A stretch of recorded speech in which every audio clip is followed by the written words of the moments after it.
Yes, and it just takes forever.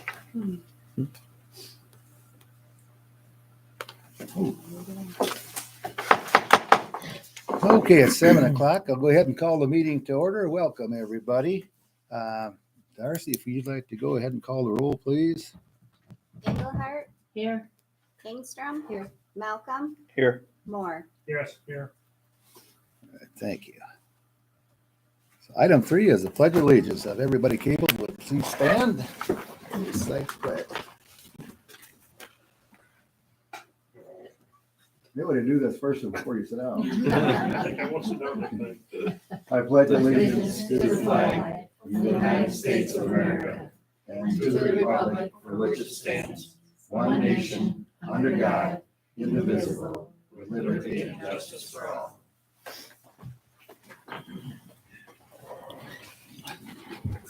Okay, then item 4 on the agenda is perfection and the approval of the agenda. Oh, that's right. And item 12 on the agenda will be removed for tonight. All right, you guys, you got that? Which one? Item 12. Okay. So scratch that one out. Thanks for.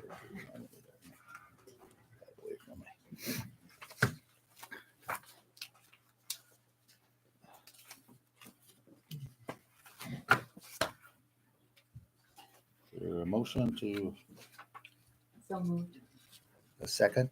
Second. All those in favor say aye. Aye. Opposed say no. Carried. Thank you. All right, item 5 then is citizens have a chance to talk and discuss and any concerns. So we can open that up to folks in the audience. Come on up, Pull the mic down too, if you don't mind. Thank because you are being broadcast. Yeah. Okay. Sherry White, I live in town, 155 East Military Road, right across from the old bowling alley, which has become a Hispanic church. And I was here this past summer because of the volume of the music and how late it plays. And I'm back again. Last night, I actually walked over there and I went in and I told them, I said, hey, there's people that live here that are going to bed. It was 10:30. And I walked in there and the noise, the music, and it was a party. People were just, and I don't know how anybody could hear each other talking. And it's like, I have nothing against it being a church. It is like, play the music maybe before you. or until 8:00 or something, but I sit in my house and watch TV and it's still noise. Boom, boom, boom. It's kind of like teenagers driving their cars around town and you hear the bass. That's what it is. And I'm sorry, but I kind of wondered if maybe the ordinance could be changed, because I did call the police department last night and I had thought that the curfew was 10:00 and they let me know, well, certain nights through the week it's 11. And I think that's just a little too late to at least be playing music that loud. In a residential area, it's still residential, isn't it? Mhm. Okay, that's all I have to say. All right. And Okay. I hope I'm going to turn one of these in before I leave. All right. Thank you. You bet. Thank you. Anyone else? Nobody else? Okay. Oh, I'm sorry. I had to talk about the chickens. Is this now when I'm? No, you are on the agenda. So Okay, yeah, okay, yeah. okay. Yeah. I've never been to one of these. Yeah. Okay, he's gonna show you an agenda. Oh, okay, thank you. Yeah. Now you're on the agenda, but I would have called you up anyway. But Okay, All all right. right, thank you. yeah, so you'd be like item 8. All right. Okay. So nobody else from the public has anything else they want to talk about right now? Okay, then let's go on then to item 6, which is our city council appointment to fill in the vacant seat. So that's resolution number 1361-22. Resolution making an appointment to fill the existing vacancy of the office of council member of the city of Postville, Iowa. And that's the position that we're going to fill because Zev has moved on. And we had one person apply for that position. And we've got comment in your packet, right, everybody? So that was from Devorah Klein Mar.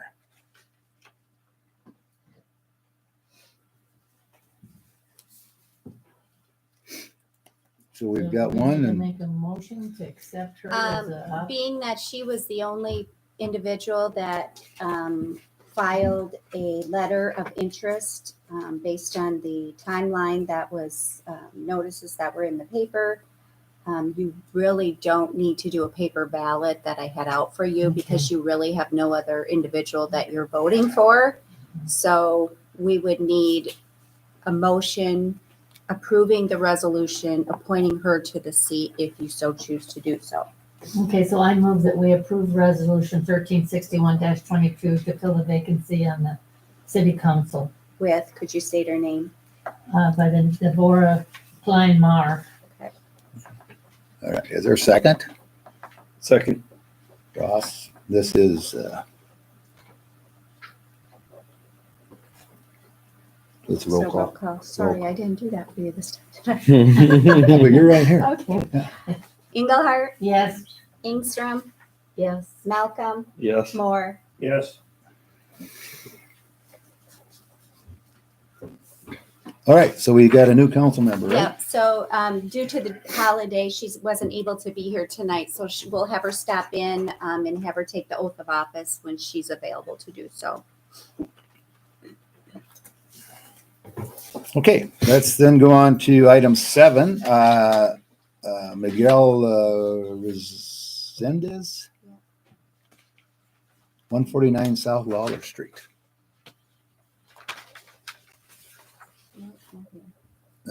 Not here. We got the speed on that person. Do we need to discuss it at all? No, because he's not present with his complaint, so.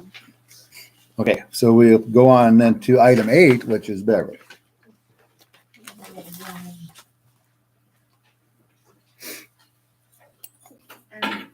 Sorry, I'm a little nervous. You don't need to be nervous. We don't bite. Okay, so I'm here, just in case some of you may not know. So I live at 123 Pacific Street, which is on out past Northwest. And there's a little housing area out there with apartments behind us. So I am in the first side, it's Pacific Street. I am at the end. There's like a grove of trees in front of me and a grove of trees to the side.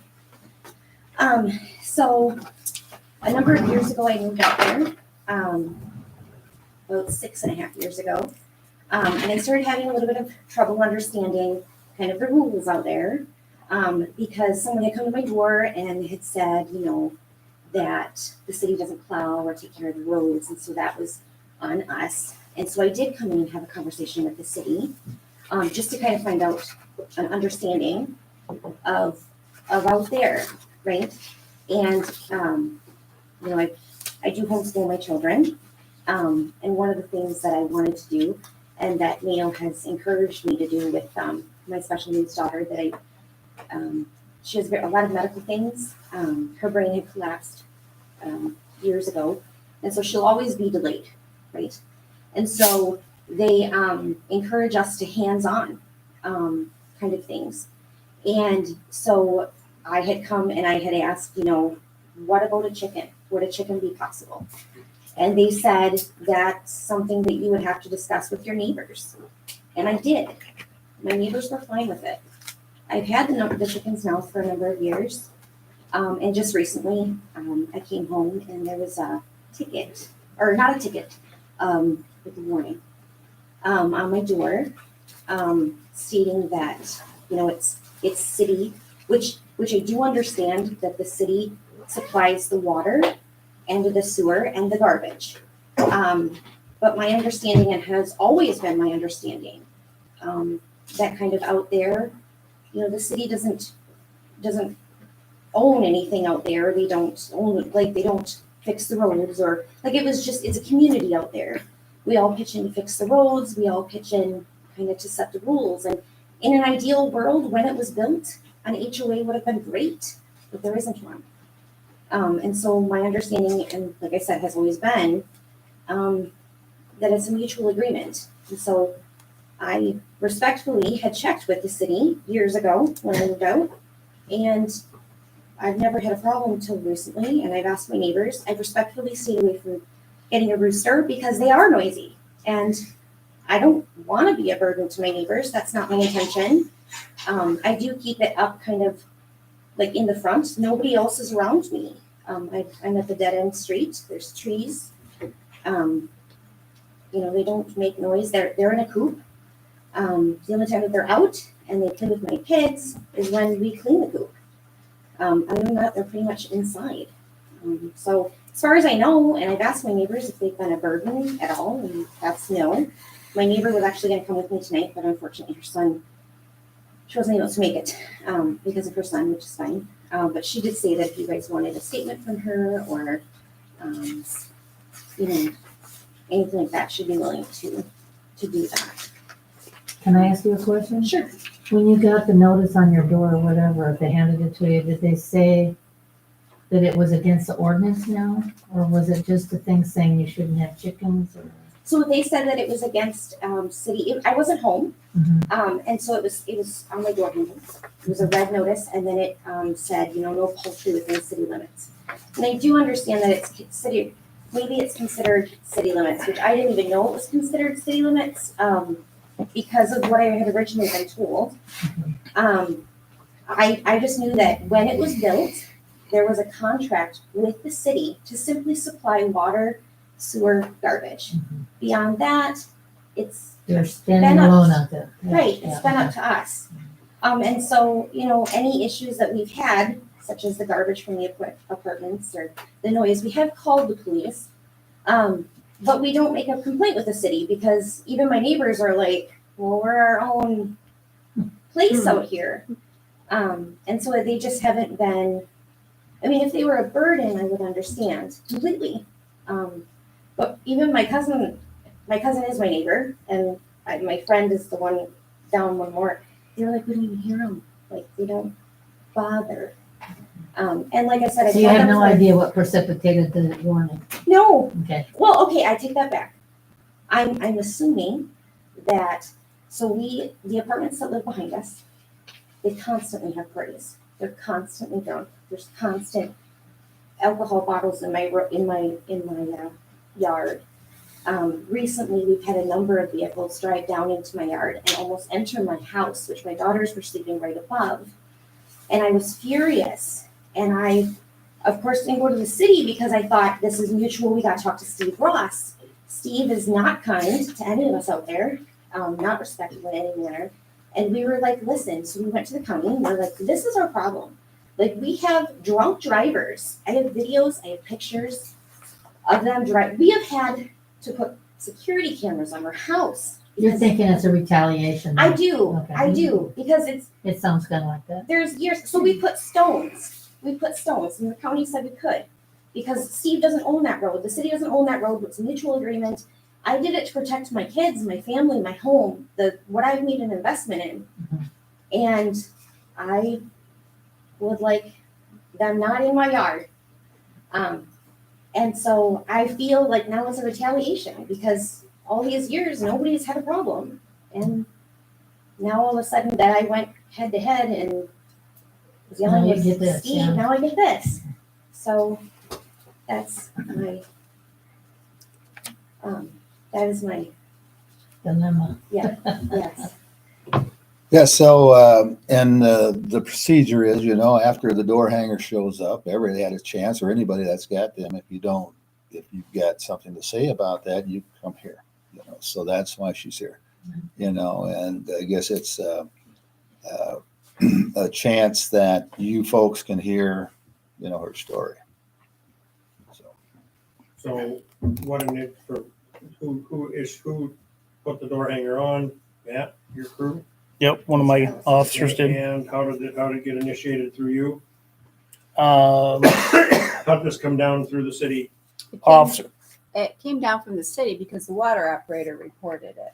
He said he saw chickens at that property. Okay, And they're not allowed in the city limits, period.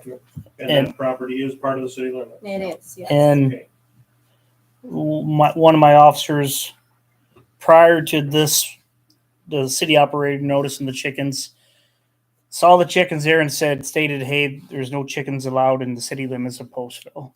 Verbally warned. They didn't. Well, that's how it progressed, I guess. I'm sorry. But If that would have happened, sir, and I was there. I'm telling you that it didn't happen because I would have come and had a conversation with the city. okay. But then that's when we served the red card after the notification from the city operator. Did someone complain? Just the water keeper guy? No, he didn't complain. Nobody complained to us. He No. just It's said It's just that- chickens It- are not It's not allowed. We allowed. see them. Yeah, right. I couldn't tell you how many we see in a month that we serve. Yeah. Chickens simply are not allowed in the city limits only by permission of the city council. Mhm. So you're in essence kind of asking for.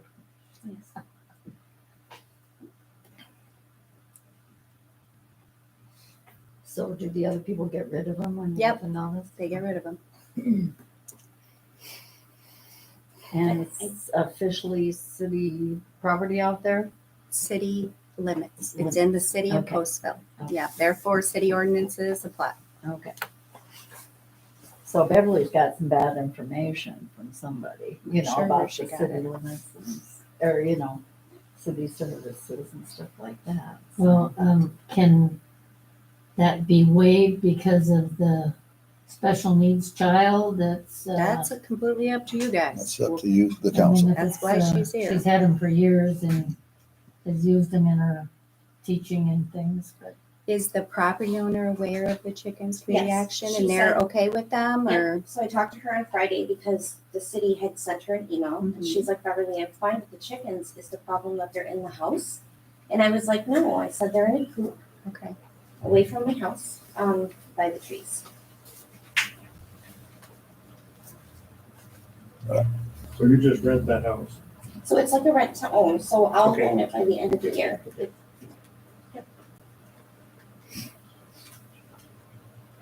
I kind of hate to see you get rid of them after all this time. But I know rules are rules. However, because of the fact that you use it in your schooling, I kind of feel bad for you that you would have to get rid of them. How many do you have? Just 4.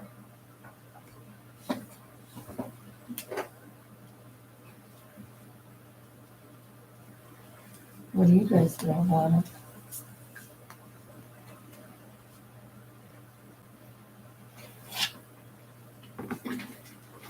It's not Yes. like a whole bunch of other people started having chickens because you have them. I mean, you're the only one around there that has chickens. Out there. Yeah. We went down this road, before, and it's, Yeah. the difference between fairness and the law, and, there's when everybody thinks they should be getting granted a special exception, so I'm trying to weigh that out, when you have a special needs child, that is different than, I think, pretty soon, everybody will have special needs children. So they say, Oh, I have medical documentation that I can support that. that's good, I sympathize with you, I'm just saying that give her an inch, sometimes everybody wants to take a mile, so.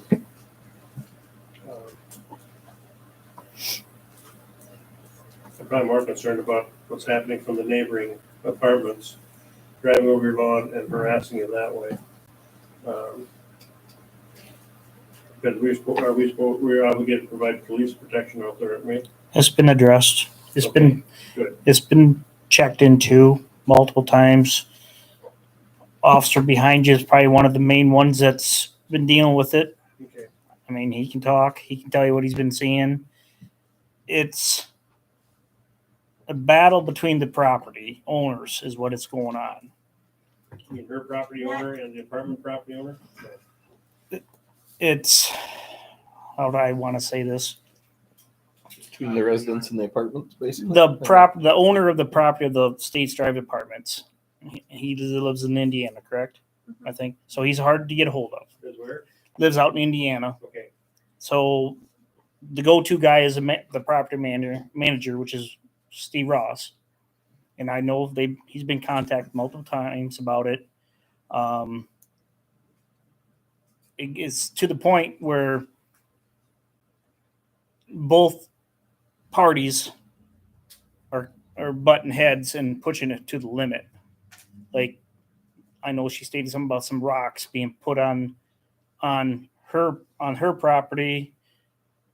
And then the next day I had someone come in and say, well, that's not her property. That's our property because we got the survey 6. So what do? I'm like, you got to get a hold of an attorney on this stuff. I said, this is all between property owners, not law enforcement. So we went to the county, and the county did state that the road is not owned by anybody. It's a mutual thing. And so, like Steve Ross, I have all of it here. So they said that no, they said we can put the stones. So the issue is, this is my house. This is States Drive. You see this little, so my end, but there's still grass, and then there's a road. So we went and we were like, well, who owns this? And they were like, nobody does specifically. It's owned by all of you.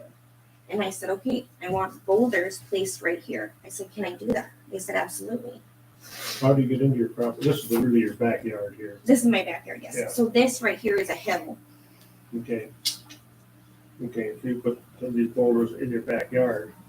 So it's right on the grassy area right here. Because, Okay. so my backyard kind of comes down like it's going down a hill. So the rocks won't stay. So we asked the county if we could put them at the top, and the county said absolutely we could. And the top of the hill is. This grass, property. no, right here. I don't So know. it's just below my property. No, that makes sense. No, I thought she was here for chickens. we'll get there. We're gonna get there. But Larry had the question on the safety part of it. Well, she is here For chickens. for a chicken reason, Yeah, yeah. so, Okay. and it's up to you folks if if she's presented a good enough case, to do something other than the ordinance, or Well, my problem with the whole thing, if it was against the ordinance for all the years she's had the chicken, how come all of a sudden it's coming up just because of retaliation? That might not be it. We maybe just don't see it. You have to remember that's a private development. Mhm. Okay, so it's not like streets that are traveled consistently by, public or even city, constant driving. So, we don't catch everything. We don't No, I see understand everything. that. Yeah, I but when it understand comes to that. our attention, we address it. Yeah. Yeah. But the So only reason it came was because of possible retaliation. Go ahead. No, so so I spend a lot of time up at Mayo Clinic, and so I'm not always home. I don't always pay my water bill on time, which you can look and see. I do always pay it before it gets turned off, but he has oftentimes come to my door. And over, almost 4 years, they've been there. Who has? And so Who's come to the your water door? man that comes Oh, yeah, in and yeah. turns Water. on, Just paid yes. any attention Yes, to that. Oh, and you're fine. so they've always been where they are. So I've never tried to conceal them. And I got them and purchased the coop and all of their stuff, I guess, with an understanding that as long as my neighbors are fine with it, we just. When that subdivision was built, was it city limits then? at that It time? is, yes. Mhm. Matt, you've had no complaints from the neighbors on roosters crowing noise type thing? Mm-mm. Nope. And I will continue not to have roosters. I don't need roosters.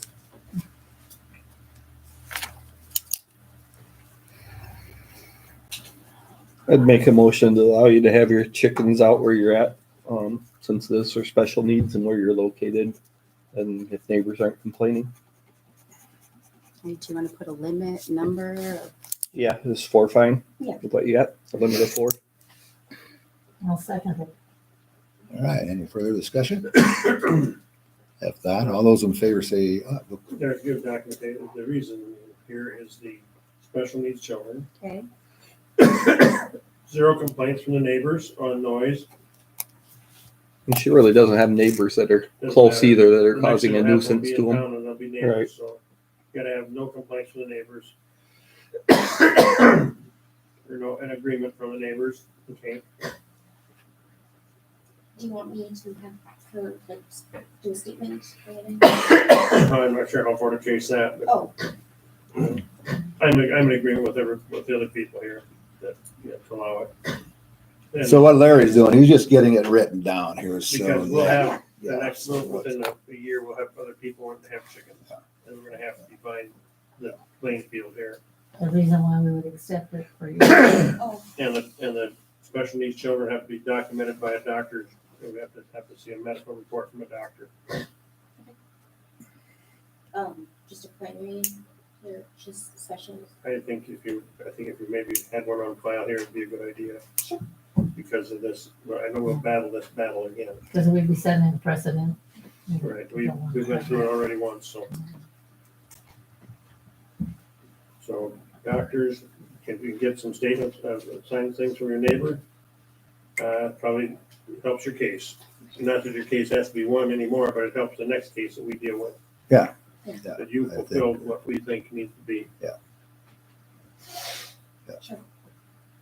And I'm happy with the list of just, I think if you check, the city code says no farm animals within the city limits. I think that's what it says. And that is a farm animal, I suspect. It Chicken. defines poultry. Yeah, it's, yeah, yeah. it is. So certainly they're making it, they're making an exception here, so yes. We went through this 20 years ago. Yep. And Yep. one man got really angry at me, we had to fight. And we told him he couldn't have chickens. You bet. All right, well, we do have a motion and it's seconded also, so any further discussion? You got, define what you want there, doctor. Two things, okay? Doctors, Doctors and And statements from neighbors. neighbors. okay? All those in favor say aye. All Uh, right, Opposed, say no. You're carried. Thank you so much. Okay, let's go on in item 9, and that's the hotel motel tax discussion. And that was brought up the other day. It was Waterville that had an election on, and this is not a new tax at all. It just gives us an opportunity to get part of it, And it's a process, right, Darcy, that we have to go through, and it takes time. So we thought maybe we could kick it in gear right now and get the wheel in motion.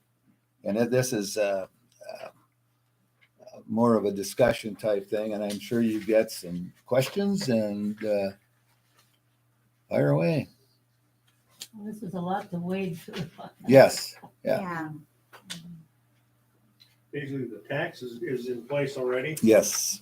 It's just an opportunity for us to get some of this tax You bet. back to the city. Yes. Because it's a countywide tax, is that correct? Oh, And does it just come from our hotel that's in our city limits? Yeah, or Airbnb, any of that that's in our city. I was wondering limits, about that Okay. too. Yeah. RDOs, yeah. Bed and breakfast. Mhm.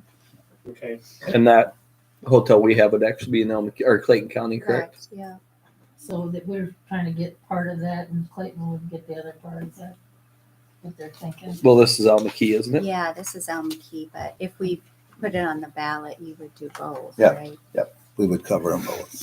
I don't know if Clayton, if they got it now or not. I don't Hotel know. motel tax? Yes, Oh, yeah. sure.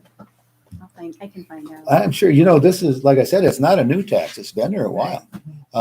Just to give you an idea, the Board of Supervisors, their share, and they didn't think, believe I was there when we passed this. We didn't think it'd amount to anything. Well, their share was $100,000.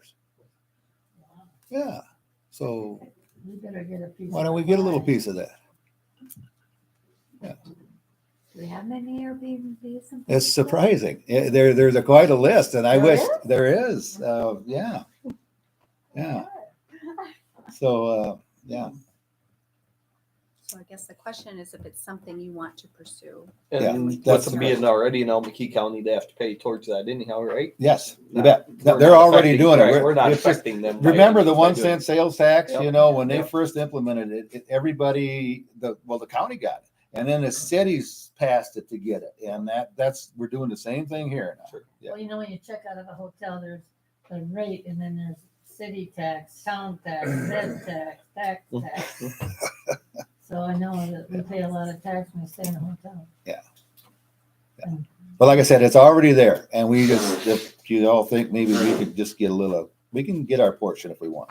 So how Is do we that get- based off population, or how does that work? No, That we come back to ours, or No, is it just what's rented in our yes, town yes. that we would get it instead of the county getting it? So how do we get it? We have to do something about Yeah, it? we'd Oh, have to yeah. put it on the ballot. It has to be Right. put on the ballot. So we're too late for November, of course. Yeah. So we'd probably be looking at, what'd she say timeline wise? March, if we start moving. Yeah. March date would be the Mhm. latest. to have Yeah. on the ballot. So, yeah, so I mean, if that's, all we need really is just if you think we should do that, if not, we'll, I move that we Okay. pursue this, applying for, or putting on the ballot, the next public ballot that will happen to get our share of the motel tax. Right. Get Albuquerque and Clayton counties. all right, there's a second. I'll second it. Any further discussion? Not all those in favor say aye. I- Opposed, say no. Carried. Thank you. Okay, item 10 is the agreement, Ziegler generator maintenance contracts. And that's all in your packet. We actually had looked at this a year ago with Ziegler, and we did budget for our water and wastewater to do these recommended maintenance on the generators. We did not budget for Turner Hall. However, they did give us a quote to do maintenance on that one. I think I did put that in your packet. Yeah. So I guess what I'm asking for is for permission to go ahead and sign the contract for 3 years for our water and wastewater generators to have maintenance done on them based on these schedules. Yeah, the Turner Hall one, or what are you thinking? Well, that one we would do, but we don't feel like we need to put it on a 3-year schedule. Sure. We would, It's maintained, but Yeah. yeah. Maintained by Right. our city employees. right, Yeah. or, if we need a tech, we would call them and deal with it at that time, but Okay. Need approval. I need Yeah, a motion yeah. to approve. There- I move there- that we, Go ahead. that we do those contracts, sign those contracts for the generators for the 3 items. 3 or 2. Two? Two. Two? 2, Two. not Turner Hall. Right. Okay, the 2 items. 2. sorry. Is there a second? Second. All right. Any further discussion? And there's nothing, I mean, Turner Hall, we kind of don't need as much because there's really nothing. If power Right. was out there, it wouldn't be a problem Yeah, we overall. don't. either. The guys do the maintenance on it. I don't know that we need an actual tech to come in Yeah, and do the Unless maintenance. there's issue. Critical would be our water and sewer Right. Do we plant. start so- with the ones at Turner Hall? We do, yeah, they're on a monthly thing? schedule, yeah. Okay. Mhm. All right, all those in favor say aye. Yeah. All right. Opposed, say no. Carried. Thank you. Item 11 then is ordinance number 705-22, an ordinance amending chapter 78 skateboards and skates of the city code of ordinances. Maybe Matt could talk. Yeah, can you? Oh, I gotta find it in here. Basically, just adding some more words to this ordinance, or one word. I think I pretty much kept it the same, other than I added scooters and electric scooters on with the skateboards and bikes. There have been a lot of encounters with the electric scooters, and when we did make approach to these individuals, they kind of argued a little bit, saying that they're not skateboards and they're not bikes, they're scooters and electric scooters. So I'm like, I'll just add it to the ordinance, and we'll be covered with it. So they're kind of like some of the other, like an ATV ordinance or whatever, as far as they can cross the street. They just They can't can go still- up and down it and on the sidewalks. And Right. stuff. They basically on the business section of the Yep. of the sidewalks not allowed, and then of course on the highways. But anywhere else they can go. Yep. Yeah. I see so many kids going down, is it Lawler where the main drag is, on the Mm. sidewalk, going fast past Fidelity Bank, and I'm thinking someone's gonna. See, on those sidewalks are allowed there. On no sidewalks. How Yep. come they can't go around to another block to go down there? There was That's a big red. They can thing go in the east west. They street just can't for go north bikes south. right. To go through. They can go east west. They just can't go north south. According to the So if they're ordinance. going north south, they shouldn't be on it. They can be on north south. No. No. That's what I'm saying. Yeah, That's- yeah, that north is south what they it shouldn't says be, on yeah. 1852. Yeah. No, that goes Shouldn't up to be on that 51, I mean. No, this one. You're right. Shouldn't be on Yeah. that. this Yeah. one, Yeah, they're not allowed on Okay, that's 'cause on I see both so sides, many yeah. people. We're talking sidewalks. Sidewalks. sidewalks and the Street, both. streets. Sidewalk and street going I just north want and to south. Right. grab them and say, hey, you're not supposed to do. I did Right. talk to one kid. I rolled my window. down Right. and said, Yeah, You're not it's supposed to the be doing highways that. too, 18, 52, and 51. Yeah. And then roadway of Library and Street. Okay. So with the verbiage he's added, that's. That's basically including the scooters in this ordinance is what it all boils down to.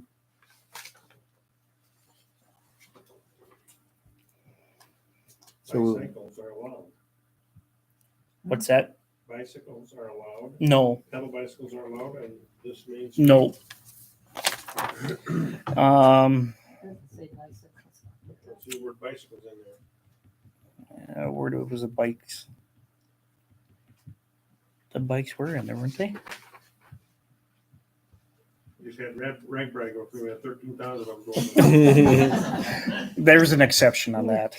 The skateboards, roller skates, inline skates, scooters, or electric scooters. Is this This the? is the amendment to it. Yeah, because the original ordinance has bikes in there included, So correct? is that a Yeah. different number then, you think?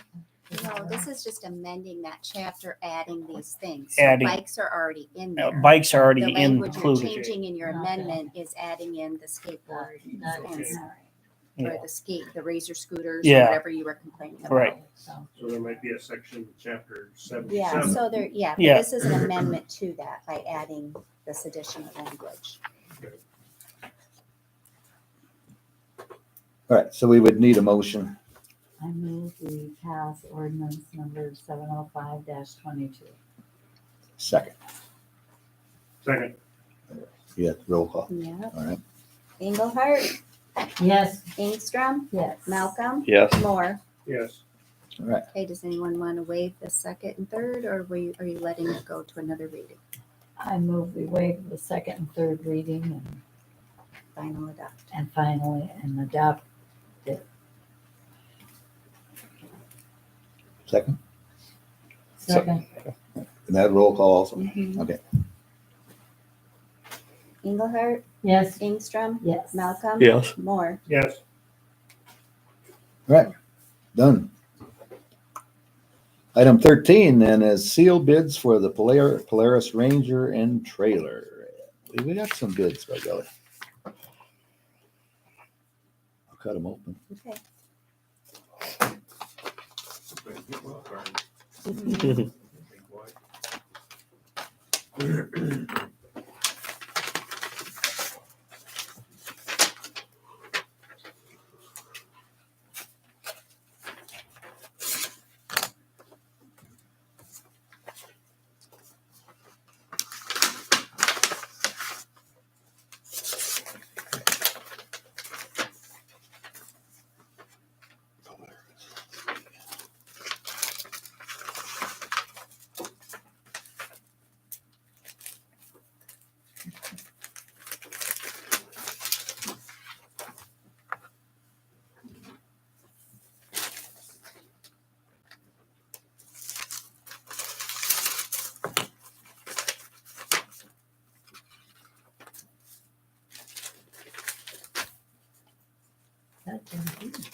This one just had the ATV.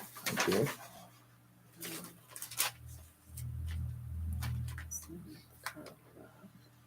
So far he's had, he wants both, right? That's the bid together, yeah. And this is bid together, right? Yep. Okay. And this is bid together. I would guess this one looks like the high bid. Yep. Would you agree? I would. All right. So looks like the high bid is for both the Polaris and the trailer together from Carl Ruff in the amount of $7,106. That would be the high bid we have. You want to read the I others can off, read all Darcy, of just so them, that they yeah. can't complain? Dick and Cindy Barnes bid for both would be $5,702. Who's Gary White. Gary White. Total for both would be $6,053. Did you say Barry White? Gary Oh, I was White. gonna say, I didn't know we had Barry White here singing. Pretty close. Sheila Bergen, just a bid for the Polaris of $3,036.21. And Dave Emil, a bid for both for $4,403. So would you agree then that your high bid would be Carl Ruff, $7,006? Yep. $7,106, sorry. What was our minimum before? Was it 10? 10. Okay, That's not too far off then. yeah. And just so you remember, back a year ago in November, the check would be written back to the Postville Fire Protection, Rural Fire Protection District, because Oh, they because bought it's the new theirs. ATV. Oh, So the check for this would be written Okay. to them, not to the city. Yeah. That was your agreements back in November by the minutes. Thank you for looking that up, Darcy. Yeah. Yes.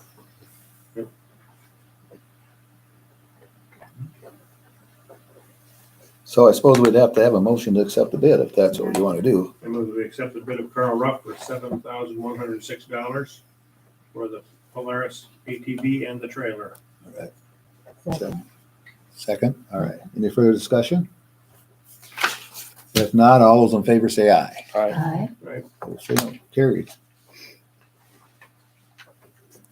Okay, then let's go on to item 14, the independent contract for the Community Heart and Soul Developer.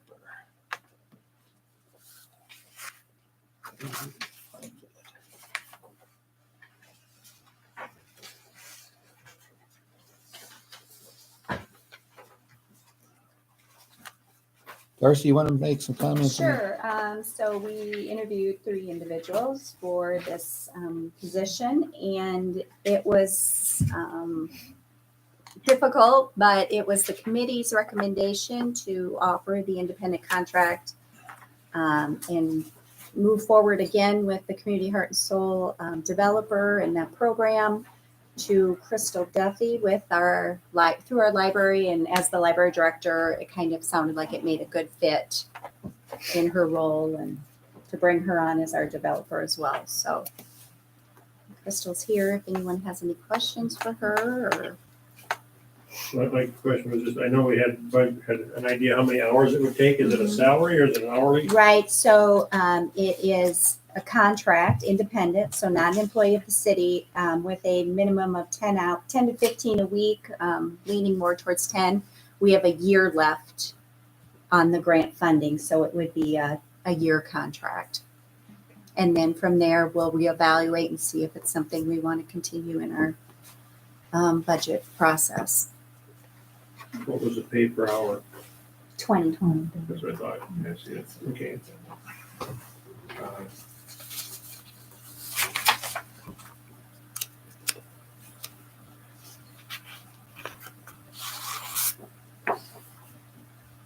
Crystal, you got any comments? I'm just really excited and I have a lot of ideas and I'm forward to serving the community and I think that it's right in line with a lot of the goals I had for the library as well, so I'm just ready to get going. Congratulations. Thank you. So I'll need a motion then. Yeah, motion to accept this I contract. move that we accept Crystal Duffy as the new independent contractor for community heart and soul development. Second. Second. All right. Any further discussion? Not all of them in favor, say aye. Aye. All right, Opposed, say no. Carried. Hey, Just so you got 1 year. No pressure. I know they got part of it started, so that's a big job to get done in 1 year, so. All right. Congratulations. Start with so far? The community. heart and soul Felicia had Felicia. started. Yeah, but what got The done? survey, See what got done. well, there That's my was some question. survey things that she had taken and Did gotten we get it? answers to. There's some things. Was I unconscious? No. Felicia had the documentation, right? Crystal, or- I haven't actually Oh, I officially given see. any information Oh, yet. Yeah, Okay. Believe me, once I'm given it, I will. yeah, she'll go. Well, it was on the board in there, that's all I Share can it with us. say. You have an office there now? Yeah. Right? Yeah, there's an office here, Right. and Okay. you can always find Crystal at the library Yeah, too. come So yeah.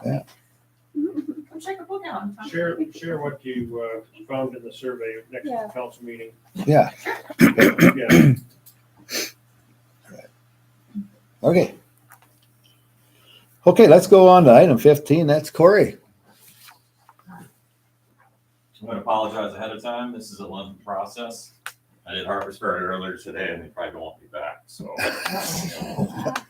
but it is what it is. It's going to be. So, yeah, I'm going to pass around just a roster for you guys to sign, just show that you guys were part of this process. Just seeing your name, your signature, I know what positions you guys fill, so don't worry about that middle part. Basically, what I'm in the process of doing is I am working on updating our shelter plan, which we have one for the county. I'm also developing an evacuation plan. I'm going to first off say I'm not here tonight to develop a plan. I'm here just to ask questions. So I'm not here to build a plan or discuss the plan in detail or anything else like that. That'll be done in a separate process. Ultimately, the plan will be submitted and approved by the Emergency Management Commission because it's made up of the mayors and the sheriff and the board of supervisor representation. So they'll be the ultimate approving authority of the plan. What I'm doing is I'm going to each city, talking to city councils and also the fire departments to basically just get basic information for each community. Overall, sheltering or evacuation, there's a base thing that you would do regardless of where you're at. I'm just trying to get the nitty gritty of each community of what they have for assets available. Like our shelter plan is predominantly built around the Red Cross. Obviously, we would have other reasons we would open up shelters, and we would have different needs for shelters and different things like that. Obviously, evacuation, we're just going to talk about some basic things. So again, what I'm predominantly going to talk about tonight is just to get some basic information from you as a community of things that you have or what you, things like that. So again, I'm not here to, again, build a plan or discuss the plan in detail. I'm just going to, and again, it's amazing how long this takes just to ask questions to get input. So as I go further along, those organizations will benefit because there's some questions that are actually the same answers for a lot of people. It's all right. Okay, this is what we got from other ones. So you guys are the second city that I've done with this. I've done one fire department. Lansing Fire, I got the benefit of being the first one, and so that took a lot out of that. Basically, predominantly in a evacuation situation, it's pretty basic. Basically, something happens that requires us to evacuate. Whether it's a hazardous material spill, obviously you've seen down south with the hurricanes, with those kind of things. Basically, there's a process. Normally, it's going to involve a fire and law enforcement in a lot of the decision-making process, whether people should or shouldn't evacuate. We're going to move people out of the area they need to evacuate. And again, I'm not going to use Florida because that's a whole different monster. But like our case, it might be we're going to send them someplace or let them know this is what's going on. And then we'll have to make some decisions whether, okay, they can go back to their homes within a certain amount of period, or we're going to have to find a place for them potentially to stay overnight because it's going to be longer than we think it is or stuff like that. And just like I said, there's kind of a step-by-step process that'd be part of the plan that'll work for all communities and things like that. So most of it's just common sense as far as that goes. So I'm going to start out basically, make sure I got my proper page here. is, again, normally in evacuations, there's two types of evacuations. There's planned evacuations where we know something's coming up. We got to move people out of the area. Again, Florida is a perfect example of what they just went through in a sense. River flooding is an example here in Iowa. We've seen that before, like with the Cedar River, the Mississippi River, that, yeah, they know ahead of time the river's going to rise this much. You've got to evacuate people. And so you've got time to make decisions. The other one that normally we're going to face here in Alameda County is what we call a hasty evacuation. Something's going to happen, and we got to make a decision now. What was it called? A hasty evacuation is what I would call it, Yeah. in a sense. So that's normally going to be something probably related to a hazardous material spill. Or, i.e. an example was, had a natural gas pipeline that got ruptured here a few years ago with road construction. Fire department had to evacuate some houses around there. Things are done really quick and on the fly, in a sense. And sometimes actually you don't evacuate, you actually shelter in place. And that would be a decision that the incident command, which is normally made up of fire, law enforcement, they're going to make a decision based upon what's going on. They may not actually evacuate. They just might have people, hey, you stay in your house, just do these proper actions and stuff. So I'm not here to discuss about shelter in place. That's a different process in itself. So basically, and again, evacuation doesn't automatically mean sheltering. So when I take about what we do want to do is have a place for people to go if they don't have somewhere to go. The majority of people in the county will have a place to go, but there are people who do not. It's like, okay, you're telling me to leave my house, where am I supposed to go? And that's where we're going to look at within each community, a place that we can have people go so that they have a place to wait and get additional information and stuff like that. So we have to consider that. We've been very fortunate since I've been here. In the very few times that we've had an evacuation, everyone's had a place to go and just hang out. We've never had to do overnight sheltering since I've been here. I don't think they've had to do it for a long time. So we've been very fortunate, very blessed, and we've had only minor, small-scale evacuations. I think actually since I've been here, the event here in Postville was the largest evacuation I've seen. And that was about 6 houses and 8 houses. And that's as big as it was and stuff. So. However, evacuation sizes can be bigger than that. That's kind of more of an impact area or an area evacuation.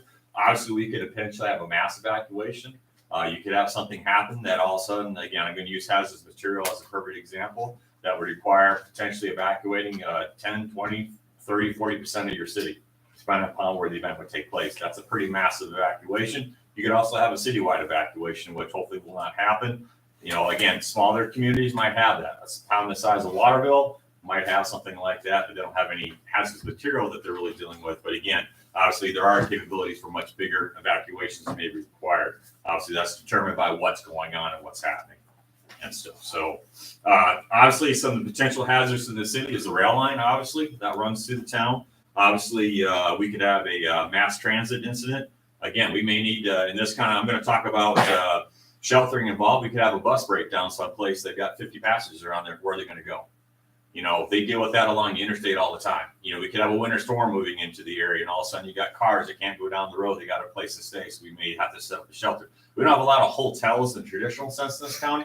Obviously, we have one in Waukon and one here in Postville, and that's it. Otherwise, it's all bed and breakfasts. So it's not like you're going to find a Motel 8 or something like that to stay in and things like that. We do obviously have some Tier 2 sites here. Tier 2 sites are facilities which have certain hazardous material in certain quantities. Obviously, Agristar has ammonia. We've got Norplex as an example. You've got farm co-ops. We've got things like that. So there is obviously some Tier 2 sites within the city. You've got natural gas underneath the city itself, obviously. So you've got a lot of potential hazards here just within the city. Obviously, there could be an event that's a mass casualty event due to an active shooter or something like that, where you need to evacuate people from a certain area. Again, just lots of different things. I'm not here to discuss what hazards. We've kind of identified those, but just as an example, we need to think about when we do deal with that.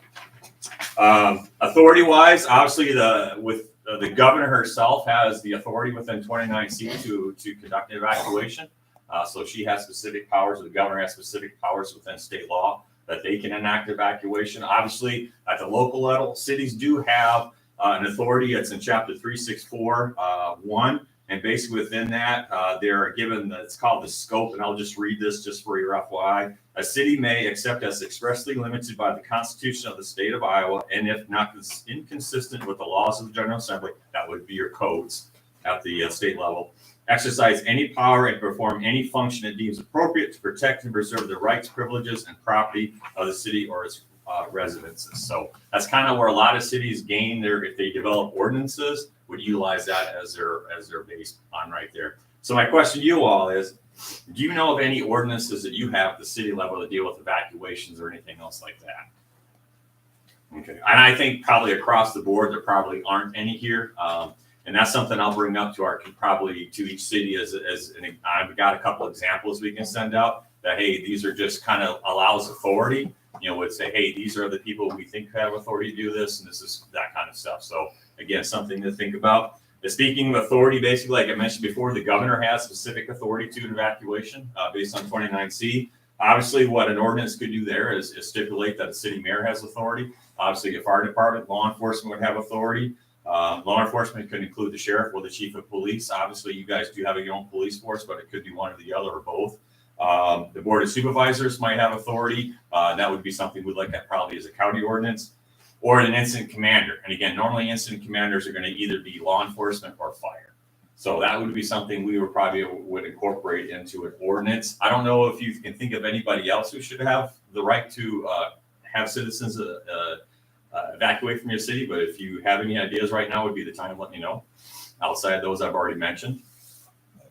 And obviously we would stipulate that you would have, mayor pro tems if the mayor is not available, obviously assistant chiefs and things like that, so that if that primary person isn't there, somebody can make that distinction to order evacuation. So yeah, basically I think that pretty well, covers everybody that probably should have that authority. I tell people, not me. I don't have that. That's not part of my job. I'm not, in a sense, I'm not part of incident command anyway and stuff. So I'm not even within that command structure and stuff. So again, something that obviously we want to make sure we have the right people making the decisions, but not more than probably need to be, given the scope of what we're really talking about potentially there. So, okay. Some assumptions that we would make that you guys understand, obviously, is that we hopefully believe we would have some time to warn people to evacuate. Now, how long that time frame is going to be, we'll kind of discuss that a little bit later. Obviously, we believe most evacuees would seek shelter with friends or family, so we would not have a need to really provide shelter for them. You also need to understand that you might be asked to shelter people from other communities or from the rural part of the county. So again, this is kind of a mutual agreement kind of thing, and I'll talk about that later when we talk about sheltering, as far as kind of where you guys would go and who may come here if we need to do evacuations. And also understand that you cannot force somebody to evacuate. It's my understanding that, again, if someone does not want to evacuate their home, they cannot be forced to evacuate their home. And it's important to know that, so that that firefighter, that law enforcement officer, or somebody else is up there trying to get, hey, you need to leave, this is what's going on. They decide not to leave, that's their business. We would document the incident command know, warn them of the consequences, and to continue on our way, in a sense. Again, it's just basically, there's no law that we're aware of within the state of Iowa that says you can force somebody out of their house, in a sense. So we would obviously look further into that, but again, I think that's what I've always been taught at the training sessions I've been to. So, and if you guys have any questions I'm going through, please let me know. Obviously, again, normally the individuals who are going to normally make the decision to evacuate are going to be your fire law enforcement. They're typically your incident command. They're the ones who are going to be on scene, see what's going on, and start making those decisions. Either one or the other, or working together to say, yeah, we need to do this, we need to do that, to start evacuating people and stuff. Obviously, sometimes it's going to have to be done very quickly versus where we have time to plan. Obviously, we're talking probably about a mass evacuation. We would incorporate city leadership into that. And we would start with the mayor, and then you basically work your way down from what you would want to involve as far as the city council, or if you feel, yep, this is my decision, this is what we're going to do, in essence. So, on that. So,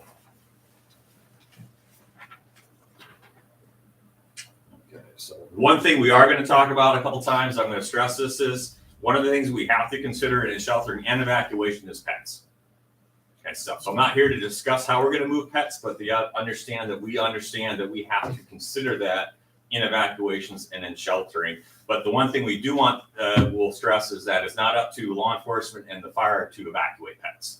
That's going to be up to the individual homeowner to evacuate their pets, because we don't have time for those responders to be evacuating their pets. So that's something we will put on the plan, that we understand there's a need to plan for this, but we cannot have our responders evacuating those pets for people and stuff. Now we'll talk more about some vulnerable populations where we may need some assistance, but again, it's more we're there for safety of human life or the animals. And not that we're dismissing them, but again, we're going to focus on what we feel is the more priority in that sense.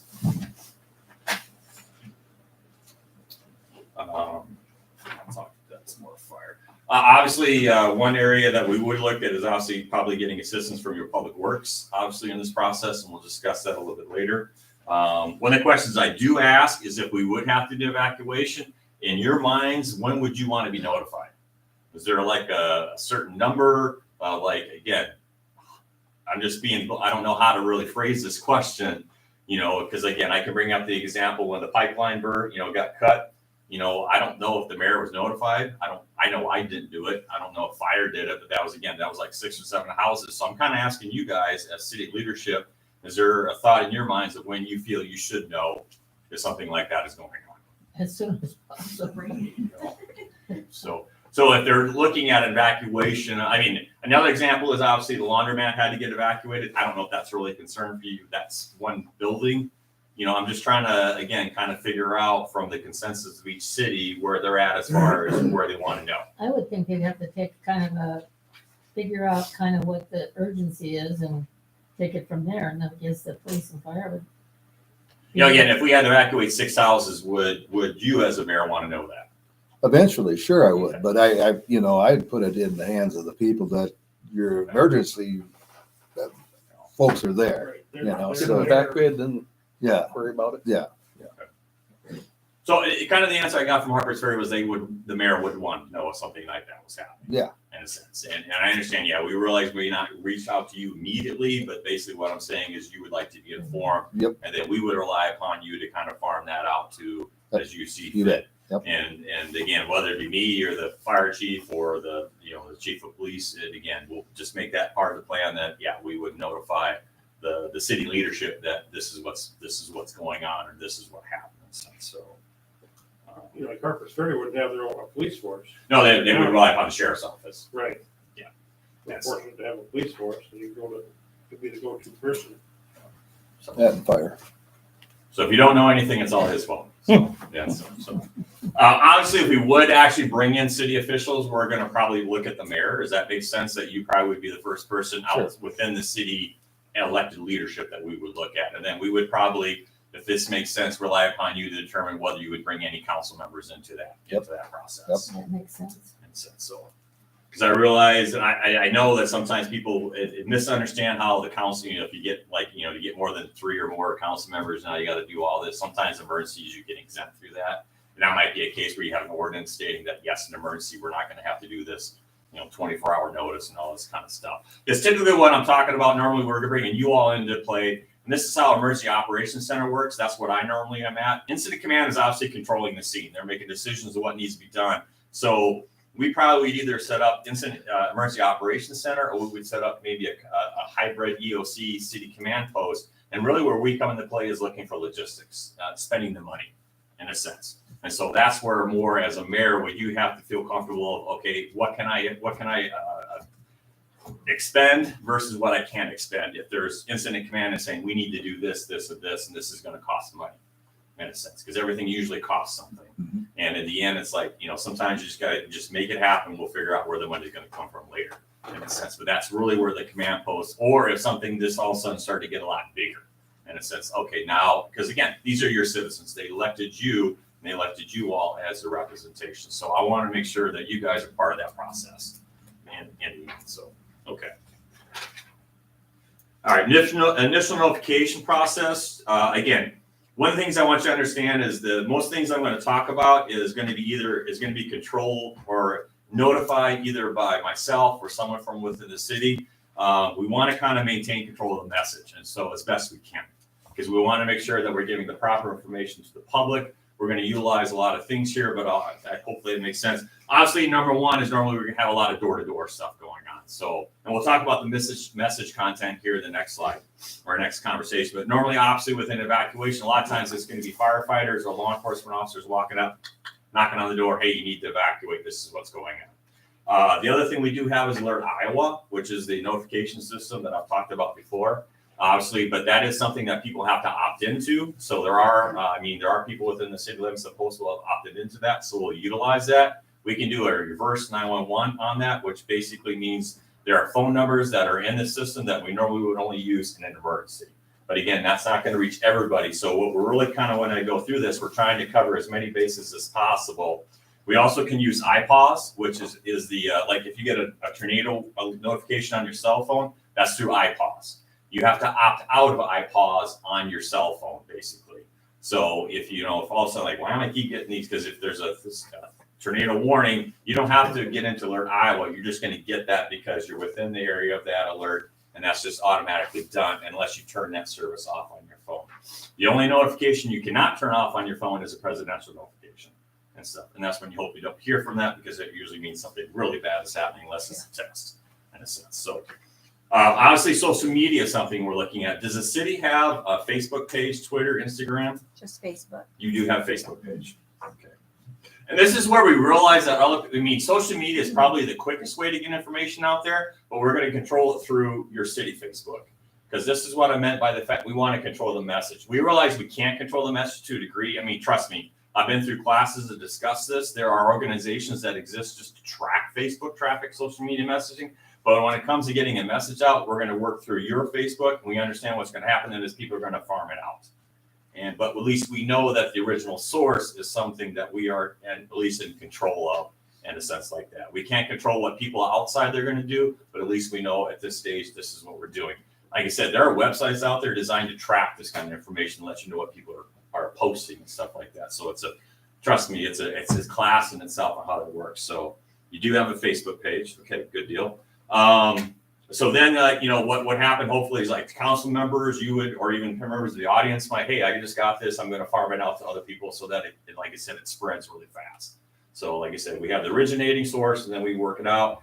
And we might even just send you all a message. Hey, if you got a Facebook page, please put this out on there as city council members in a sense. But again, we want to maintain control of that message and as best we can. Websites is obviously not, normally that's not going to be the quickest way to do a notification. But obviously, we're also looking at just, follow-ups and updates. You guys have a website as a city? Yeah. Okay. And also what's going to happen is as we ask people to evacuate, we want to give them locations they can get information to. So obviously, one thing we're going to look at is probably city, county website, your website, and probably your social media page as places they can go to get information. Plus, I've got phones in my EOC that we can utilize for information also. In a sense, or if there's if this building is not being affected, we could have a phone here that people could call in and try to get information. So again, on that radio wise, we would probably look for sure at K-Vike, KNEI, and the River, because they're all owned by Wenis Communications. So we could have one contact with them. They could farm it out on 3 different radio stations. The benefit, they're all different kind of radio genre. So you're not going to have like, okay, it's all rock. So shoot, if someone's like said KNEI is country, K-Vike is more classical rock, so it's going to get to a little bit bigger audience. My question to you all is there any other radio stations that you're aware of that kind of a lot of people may listen to in the area that are local or not, I'm saying that are, I don't know. I mean, along the river, they had a couple out of like Prairie and stuff like that they know people listen to. I know some people that listen to Tradio, and I don't know if that's on one of these. Listen to what? It's called Tradio. Yeah, the Elkader radio station. KCTN. I don't know what it is. It's out of Elkader. Elkader? Yeah. Okay. And again, we're not going to get every single radio station out there. We're just trying to find at least the ones that kind of we can reach out on like a service that I can work with.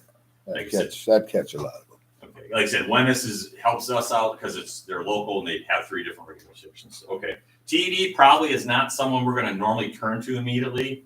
And probably most likely we would just utilize probably channel 7, channel 2, channel 9 kind of more. And I know a lot of people don't even watch television anymore in a sense. So it's not going to be probably a primary thing we're going to reach out to, but might be a secondary in a sense. So I don't know. Would they do that like on a crawl rather than? Yeah, they probably do a crawl if it's, and this would probably be more for a huge incident that's going on within the community rather than a small scale one in a sense. But I don't know. Is there anybody else you can think of besides probably the lacrosse stations, I know Mason City, Rochester, you got La Crosse, and then you got the Waterloo, Cedar Rapids. I think that pretty well would cover our area that we get here. So another thing is the weather service will also do alerts for us, depending upon what it is. So we do have that.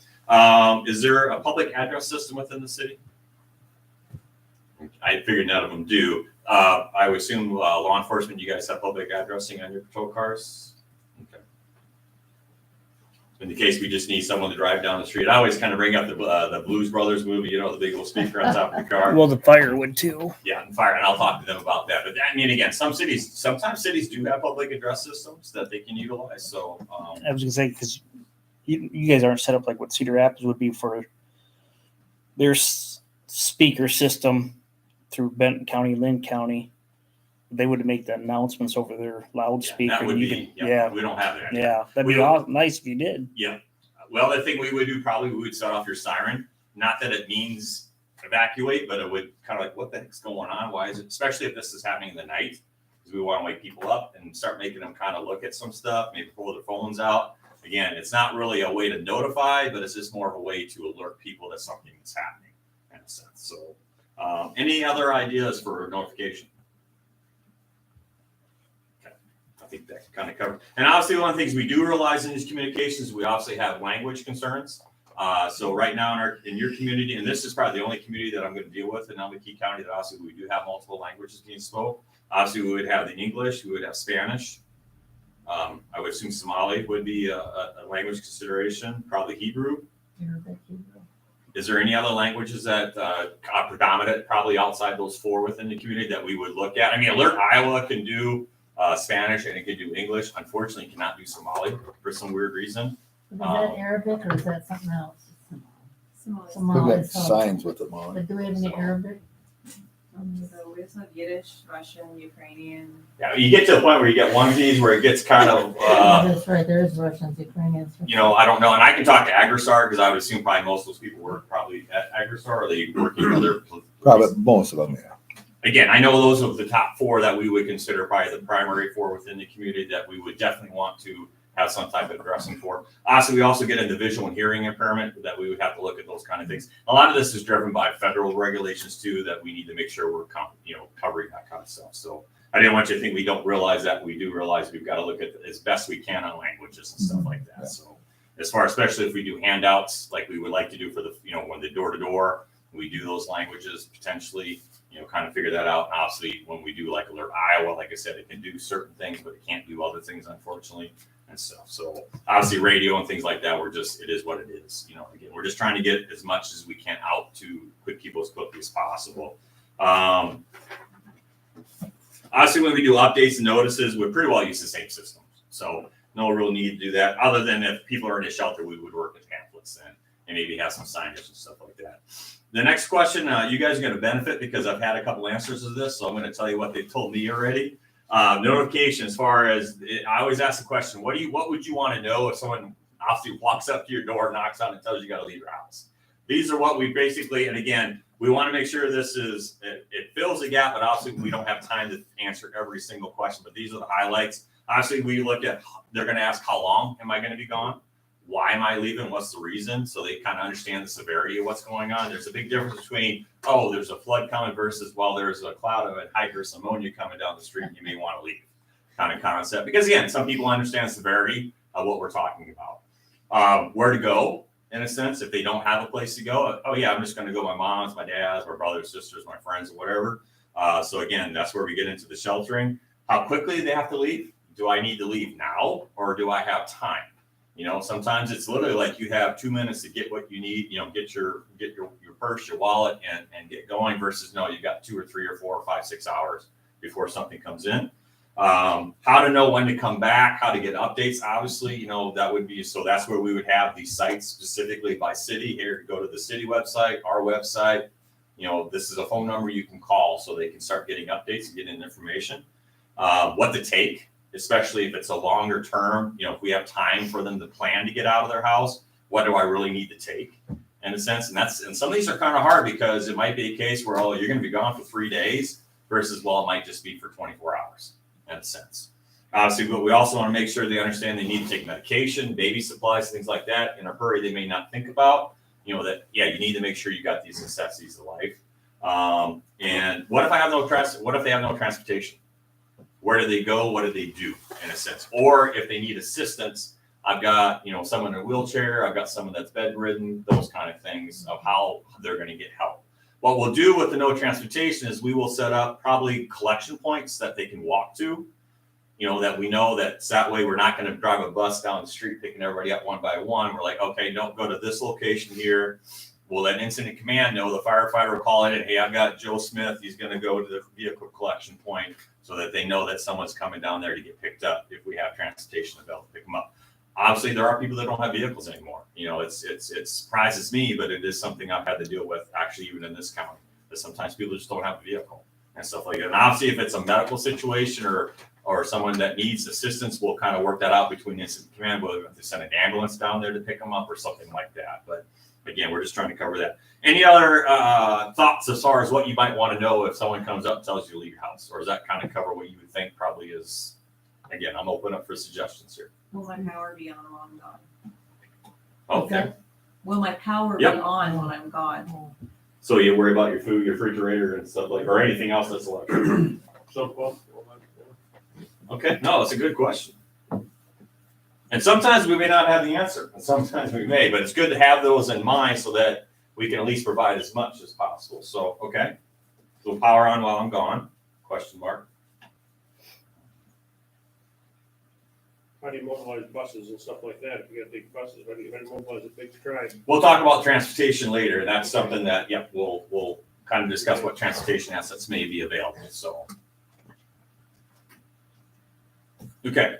So during the event, we basically figured out most people would kind of know as they're going along, how long is it going to take, what's going on, basically, so we can keep them abridged. And one of the things is if we evacuate people at maybe 8 o'clock in the morning, now it's going to get near night. Where do I go if I need a shelter? So we can let them know, hey, this is where you can go if you need a place to stay and stuff like that. Because again, majority of people are going to have a place to stay, but we're going to have some people who may just go somewhere, but then realize I can't stay here, or they're stuck in this temporary shelter. We're like, okay, now we got to open up an actual sleeping shelter and stuff. So any other thoughts as far as during? I think the biggest thing I would think, again, what's going on? We try, and obviously there's where we have the ability to do more of a detailed and now information push to people as far as this is what's going on. Probably have a better idea at that time maybe how long it's going to take. Because again, with initial evacuation, we may not even have any idea. Again, based on what's happening. So. Afterwards, we figured one of the questions people have is, especially if we're talking about anything related to hazardous material, is what is the contamination risk? Obviously, we're not going to let people go back to the houses if there's a contamination within the house, but what do I do with food that's left out?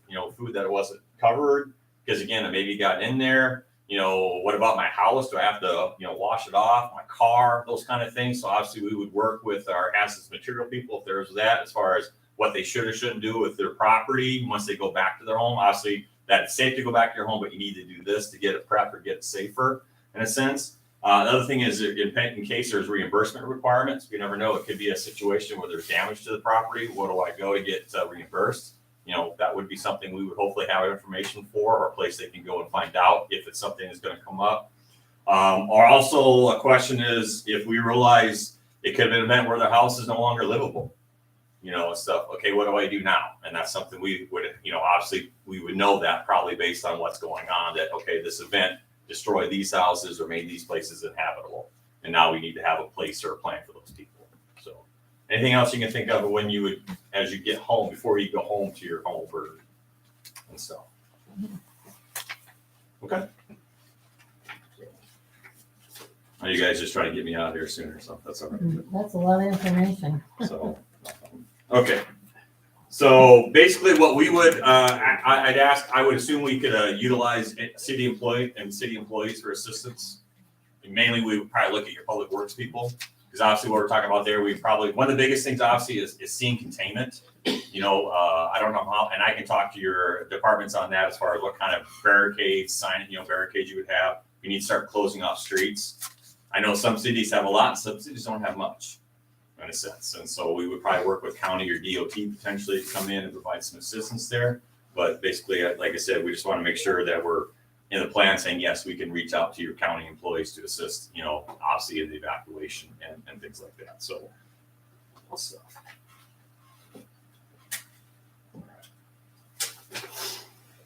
Command and control, obviously, if we would set up, obviously incident command is going to operate wherever they're at. And we also might bring down our command post trailer for them to operate out of, in case they need, they go fire law enforcement. So we have radios in there. It's inside of a structure. So if there's weather issues or anything else like that. But if we're going to set up a potential city command post here, obviously we would look initially at this location here as an option. Is there any other potential sites that you could think of that, again, doesn't have to be a big area, but an area that basically you could go into and set up, like I said, just kind of a mini command post? Wellness center, maybe? What? Wellness center? And some of these, like I said, it doesn't have to be a big site. I don't know if the library has an option for that. This would be number 1. Turner Hall might be number 2. Oh, yeah, Turner Hall. You got your police force right here, We're also maybe looking at spread, something's happening here, we may need, and that's why I was kind of thinking about the library. I don't know if you've got like a room, Lansing's actually got I don't know if you've been in Lansing's library, they've got a big basement that actually. We don't have a basement. What's that? We don't have a basement. They have an actual basement that actually would work really well as a potential site to go to. So I apologize, I'm not in your library. Tiny. Okay, so again, just, so Turner Hall, the Wellness Center, which I know is over there, we could utilize potentially a school as an option. So again, we're just trying to look at, we want to spread things out. So that if for some reason this spot is affected, we have another place to go to, in a sense. So, okay. When we get to the shelter part, maybe there's some other things will pop up on that. So, all right. Like I mentioned before, we'll have to deal with pet nano evacuation, and we'll talk more about pet sheltering when we get to that part. So, and that is a federal requirement, actually. So that's something we have to plan for. And one of the things I'm trying to develop is a pet shelter or pet trailer that would have supplies to assist in that and stuff. So, vulnerable populations. Okay, one of the things we already realized, we can go talk to the power companies to find out about people who are medically dependent on electricity and also public health. So we've already got those. Obviously, unfortunately, your long-term care center is closing, so that is not going to be a concern after the 19th. However, you do have one assisted living facility. Okay, and that's obviously the one that's across the street there. So, okay. That's not assisted living, though. That's not assisted living. What are they called? Independent living. Independent? Okay. But that would be a spot we would be a little concerned about. Absolutely. Yeah. Childcare facilities. You've got the, what is that called? Postal childcare. Postal childcare. Do you have any other large childcare facilities here? Do you have, I assume, some in homes or any of those? And obviously, be honest with you, if you have 5 kids in there and you have to evacuate, they probably don't have 5, chair seats, but you're going to do what you have to do. But I'm just curious, if there's any other ones besides the childcare that you're aware of that are bigger? No, just a lot of home care ones. There would Home be care. some, yeah. What about East Park Terrace? There's some out there. We have, I live there, and there's only one person right now, 2 people that would need help. Again, this is childcare is what we're talking about. Yeah, somebody said East Park Terrace. I did.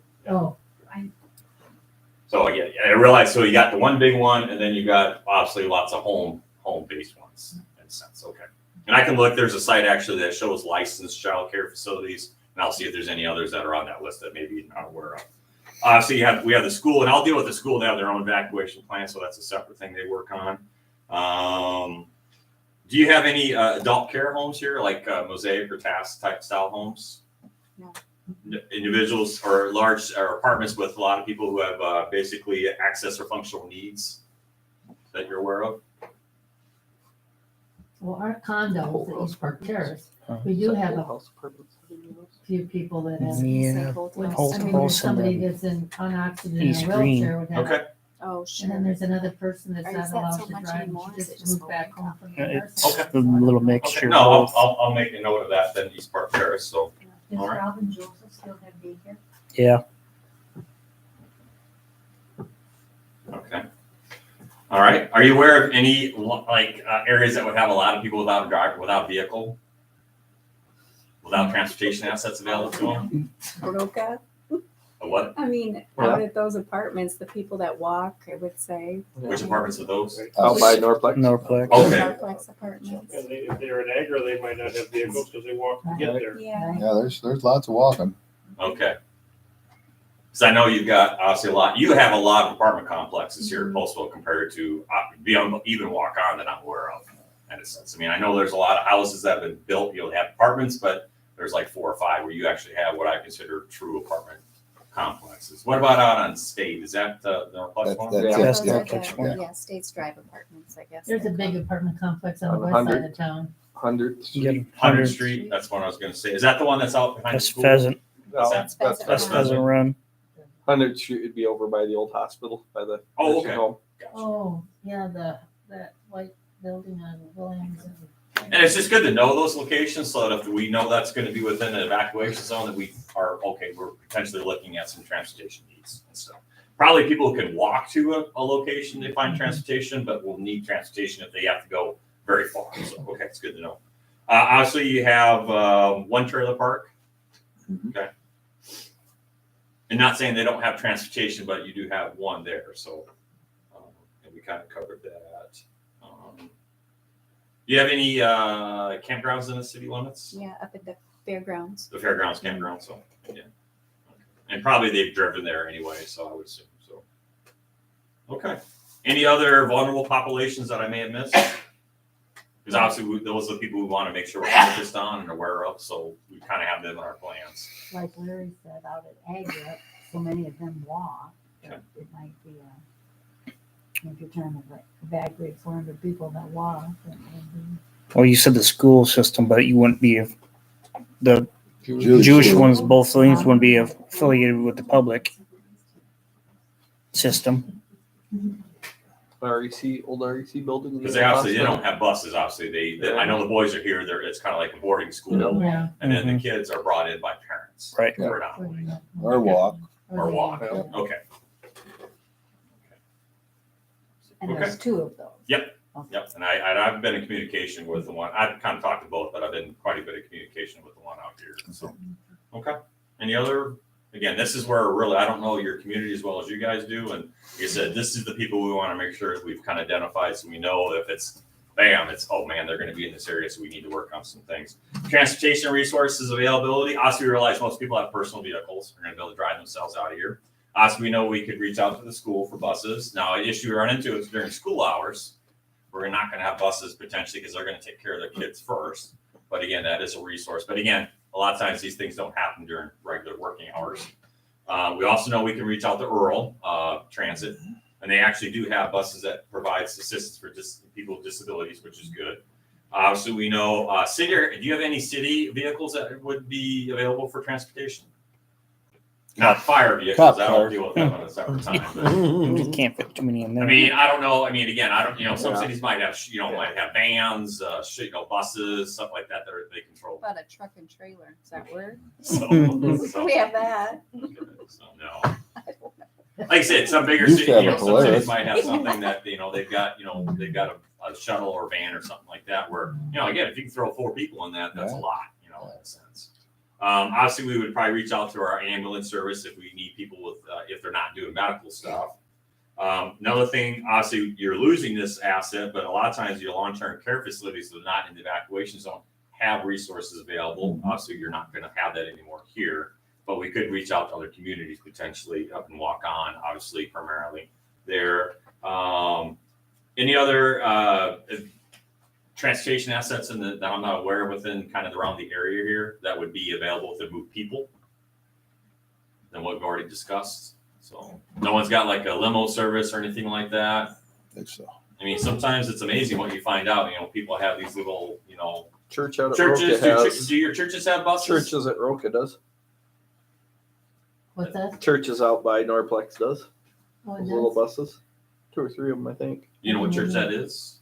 I didn't even know there's a church out there. Yeah. Yeah, it's Beverly. Sometimes you'll see like, Baptist Center Church, and they've got a bus. I mean, Yeah, that's, yeah. we're, like I said, if I can meet with these organizations ahead of time, like, yeah, we're available more. Hey, give me a call and we're happy to come and help you out. So I didn't know if any of the, again, I don't even know the name of that one. Presbyterian but it's by Norplex. Yeah, across by those apartments, kind of. Okay, I can look that up. So Yeah. Kind of right in the middle. that helps me to at least zero into the area where I can kind of Yeah. Google it. Okay. The next part is obviously evacuation. If we would have to evacuate the city of Postville, our primary location, we probably would send, if we can't shelter within the city limits. If we have to move people outside of Postville, would probably be walk on. The reason why we're saying walk on is because there are 3 cities within Alameda County which have Red Cross shelters identified. That's Lansing, walk on, and Postville. Those are where our overnight shelters are at.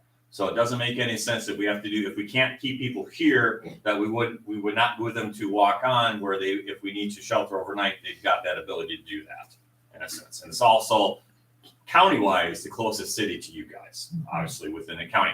I will actually reach out to Clayton County and Fayette County because there are obviously locations closer that may work out. Plus, the concern we get into is for some reason this exit out of here on Highway 51 is blocked, or potentially Cherry Valley, which is a long, obviously you can go Cherry Valley and go up, Forest Hill Mills. But again, that's where it may just be easier to go to Monona or West Union potentially. I know Lorain and Claremont, but they may not have anything, but I'll deal with those coordinators separately on that. But your primary evacuation location, if we need to move outside the city, would be walk on. That's how we plan that. And basically you guys would reciprocate for walk on if something would take place. And that may reciprocate for the other 2 counties too. If something happens there, that we would offer them the same thing in a sense, reciprocate for each other. And again, the reason why you guys would be for walk on, same reason as them, Red Cross shelter capability here at the school down there. So, obviously your railroad would cause concerns for potential blocking. Probably the biggest concern is would block Highway 51 going out to the north, probably more than anything else. I realize it could block obviously Cherry Valley, but that's not as, you could go 51 if we really need to go someplace north. It's not as bad as Harper's Ferry or New Albin, or where literally you could block off the entire community. The train derails in the wrong spot, in a sense. So that's going to take us some special planning on their part. So, get close to the end here. At least we're ready for sheltering. All right, we're in the sheltering. Like I said, we do have a shelter plan for the county. It's ESF 6. We update it every 5 years. But it's predominantly more focused on kind of the bigger picture. It doesn't really break it down by city, and that's why I'm trying to talk to the city on the shelters. Obviously, there are 2 types. We have the Red Cross shelters, which we're not going to talk about tonight. We already have those. Working with Red Cross, they manage them, they control them, they provide all the stuff for them. So they really pretty well, when they come in, they set things up. We do understand, though, that we may have to do we may need to do it temporarily because, again, the problem with a lot of these organizations is a lack of volunteers and a presence within our area. We're lucky to I have 1 Red Cross representative within in Alameda County. That's it. So when I have a house fire, I have 1 person I can reach. I mean, I still got to call the 24-hour number, but I know she'll is available. So we don't have a lot of people here, unlike bigger cities, which have those kind of stuff. So we may have to do that. So Where's our Red Cross Center? here would be the school. Okay. It would be the Red Cross shelter. The nearest Red Cross center, I believe, is in Waterloo. Okay. Yeah. We actually work out of the Red Cross that is stationed out of Dubuque. Is where our Red Cross regional headquarters is at. It's in Dubuque, in a sense. So, staffing wise, and I'm going to ask this question: are you aware of any organizations that I could reach out to that might be willing to help staff a shelter? I'm not talking overnight shelter, but even a place where, hey, we need to, just set this up during the day. People aren't going to be sleeping here, what I'm saying, but just a place to open it up, manage it, make sure people, are being taken care of, security, and that kind of stuff. Are you aware of any organizations within the city that I could reach out to that might be interested in that? Maybe some churches. Okay. We always know churches are some we could reach out to. I didn't know if you had any, some places.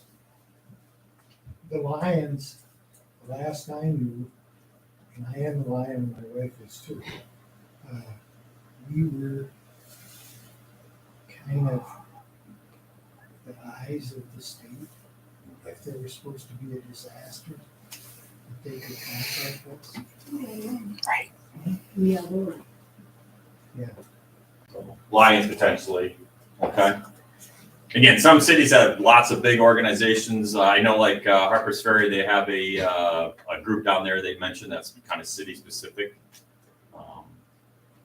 I'm working with RSVP out of Decorah to get some volunteers. I got a couple people here in Postville that might be interested. That's the 55 and older organization, and they're actually one that do go. And they'll actually we're trying to make them go elsewhere. So this is more you would just be here in Postville.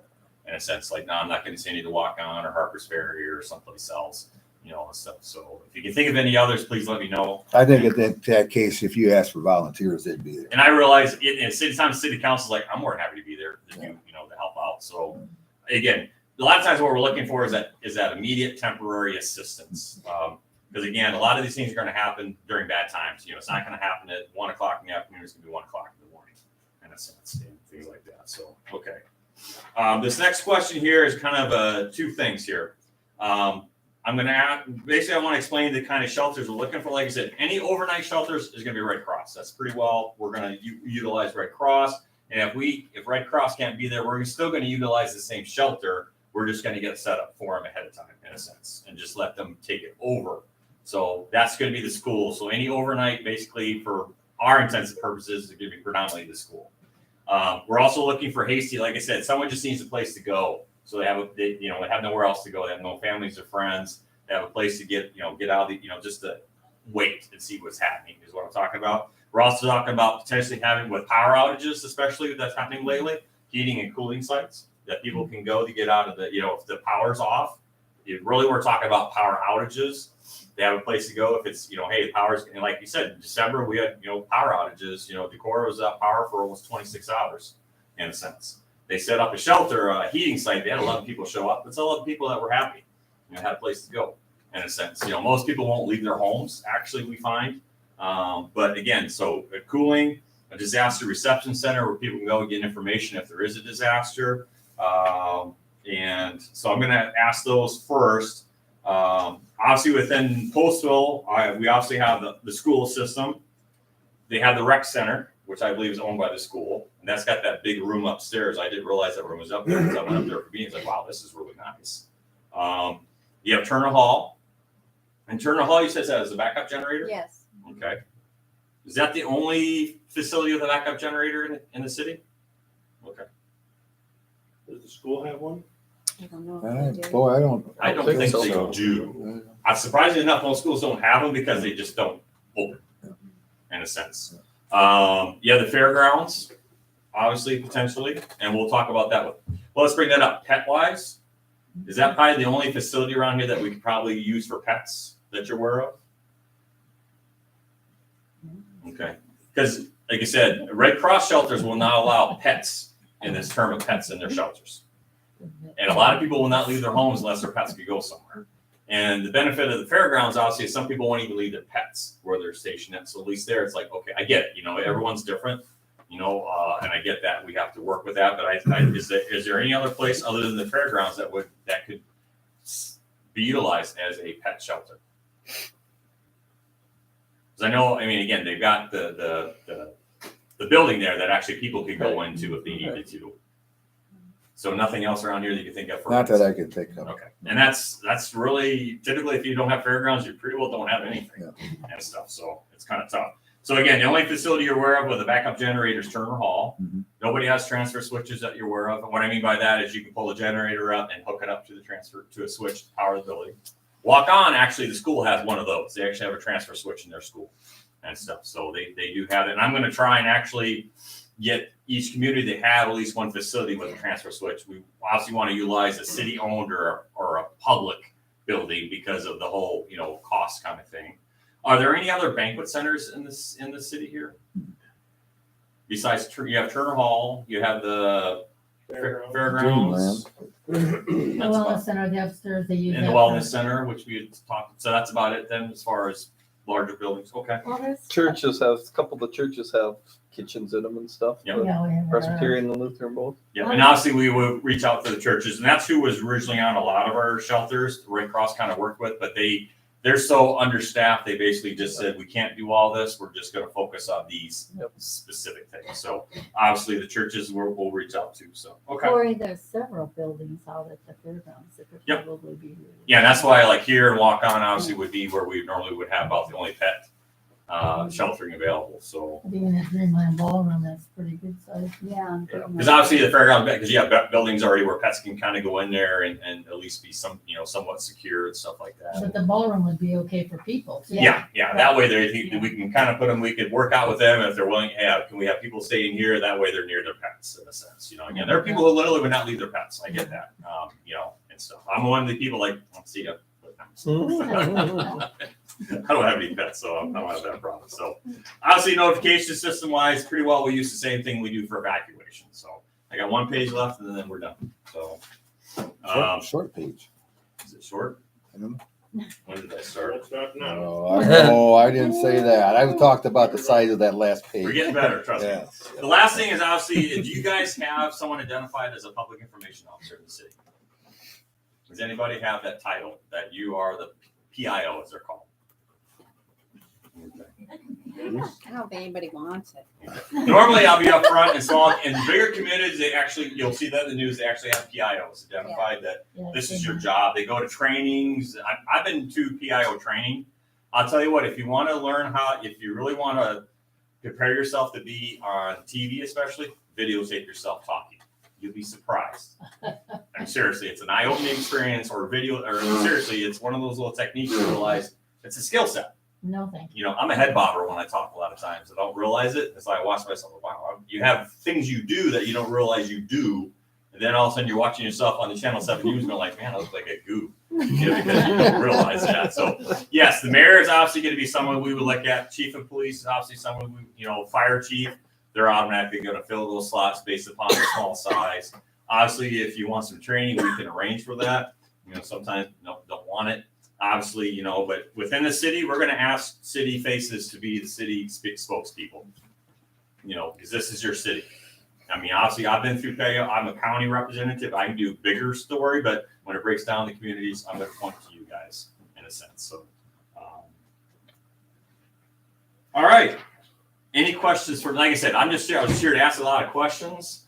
Obviously, what will happen is I'll build a draft plan. I'll try and get it out to the city so you guys can take a look at it. But ultimately, what's going to happen is through the Emergency Management Commission, because your mayors represent the cities, they'll be the actual finding approval authority on that. I hope to have the draft to be done for sure by December. I have a grant right now. I'm using to pay for some of my time theoretically to do this, but probably the final will be done in January, which is not a problem because once the draft's done, that's pretty well what's going to be the final. But again, primarily what I want to make sure is that you guys take a look at your city parks, that, this is what makes sense. And we understand that if I haven't committed you guys to something that you're not willing to commit to. Obviously, when we deal with certain facilities, we'll do 2080 agreements, memorandums of understanding that, because there might be cases where we need to do compensation, especially when we deal with some of these transportation or other facilities like the banquet, hey, we're willing to do that, but you're responsible for this, or we're going to charge for that, or something like that, which we understand. Sometimes people are more than happy to do it for free, and sometimes we understand they need to get, there's costs for them, that, hey, I've got employees I got to pay, so I need to get paid, and we agree on basically prepayment amounts that we'll worry about. Again, understand that obviously, if it's for the city of Postville, that bill is going to come back to the city in a sense, in a way, and things. So, any other questions? You're all like, shut up, get out of here. So, that's it. Appreciate your time, appreciate your input. So, thank you very much. Thank you, Clerk. Thank you. A friendly suggestion. Okay. I've lived here all my life. Pheasant Run, that's the place I always worry about a tornado. Okay. And for 20 years, I've harped about somebody going up there and putting some multi-language instructions to do when there's a tornado. Okay. That would be a really good place to start. All right. I'll make a note of that. Good comment, Bob. Because your guys is, and I forgot to mention, your storm shelter is Turner Hall.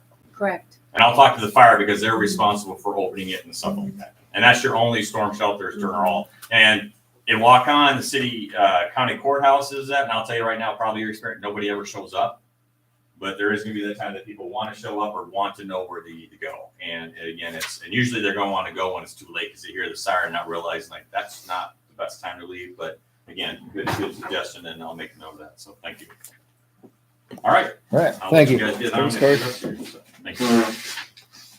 Okay, let's go on to item 16, and that's sidewalk projects. Is that the one I was thinking about?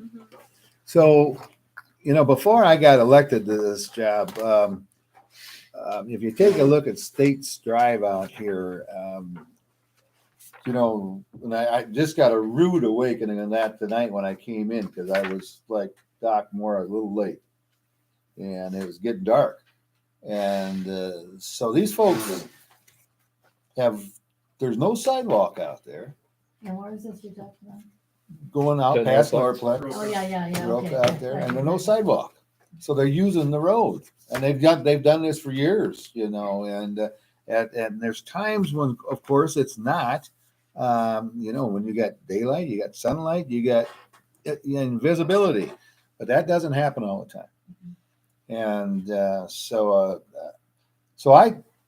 this has been an ongoing thing with me, and I don't know how we've got by so lucky all of these years without having some kind of an accident. You had one, There has been. a council member, a former council member sued the city and won years back. Because I was in charge of sidewalks. That's how I knew that. Okay, well, And your sidewalks are in terrible shape around town. yeah, but I got one in mind. Because those people walk wherever they go and they don't have a sidewalk to walk on. There's none. Right. There's none, and we've got an actual bike walk trail that ends right there. I mean, that's the trail of nowhere. So if we ever thought about putting something together, and at least extending this out, and of course, everything we do, it involves money. First of all, money, and you've got it in a project like this. It would probably take some engineering. I guess my request is, if you all think this might be worthy,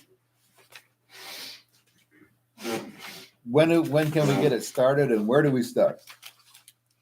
Well, we tried, didn't we, Darcy? And they went to sell us the land or something like that? Yeah, we battled land issues. I think we did move forward with that REAP, and we were thinking we could crawl along the bank there and maybe get to a property owner that would be more workable. But you're thinking you want somehow to put a sidewalk, like in the right away? I mean, is that what you're thinking? I don't think so. I mean, unless I don't, because if you take a look at that right away, it's the bottom of a ditch. Yeah, And wintertime, the bottom of the ditch is full of snow. right. So no, it would have to be moved up. It'd have to be moved up in line with all of those high line poles, and it would require right away. Right. We would have to purchase right away. Which, I mean, I'm this is certainly not going to be a cheap project, because then, especially, I didn't know you had tried it before, but You can't just bring fill in along the roadway to make basically like a sidewalk, but just take a lot of fill. yeah, When there's a lot of utility. a lot of Yeah. A lot of utilities. utility Yeah. running in that. And if I remember right, those utilities, I mean, that sewer, I mean, that's deep. Mhm. You don't want to make it any deeper. Well, I guess, okay, so it'd be one of these questions, if you were willing to, if we would take the initiative to look into it, I'll check that out. I'll check out the possibility of buying some ground, To follow the basically you're gonna take from the bike path. Yep.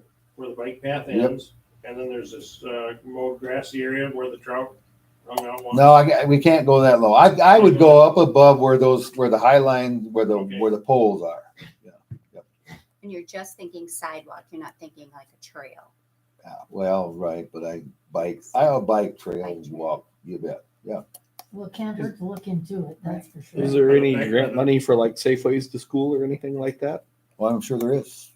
Yeah, but I thought I'd Right. run it by you. If you're all opposed to it, I wouldn't do that again. No, something has to happen out there. I mean, they walk all times with their work hours. They're Oh, it's out bad. there It's bad. any time of the day. Well, school kids Right, riding their bike. right, yeah. I mean, if they could, it would cut down on. So the basically, it'd busing. be along the fence line of the field, Yes, if the fence was up there. Yeah, you bet. I say look into it. I'll do that. We have a big supply of dirt left from, our excavation for the city works. The waste treatment plant. We have a big source of dirt. Yeah. Yeah, yep. That might be a way to make basically a bike path. It's gonna have to be a mound. You know, Yeah. it's like building a street, a highway, miniature highway right away, high enough that it's not down in the snow. Right. And, So that's it. Okay, I'll do a little digging and then, see if that's first, that's right. We gotta buy some ground first. If that doesn't get done, it's not gonna happen. If you run into too big a roadblock, not that it's ideal, but could you go on the other side by Fort County and out that way and then have a crosswalk as a worst case scenario? Yeah, Not that you really want it that way, but if you can't get on that side, I wonder if you could go on that side, Dennis. It's an option. it's an option, sure. Just thinking outside the box a little You bit. bet. So All right.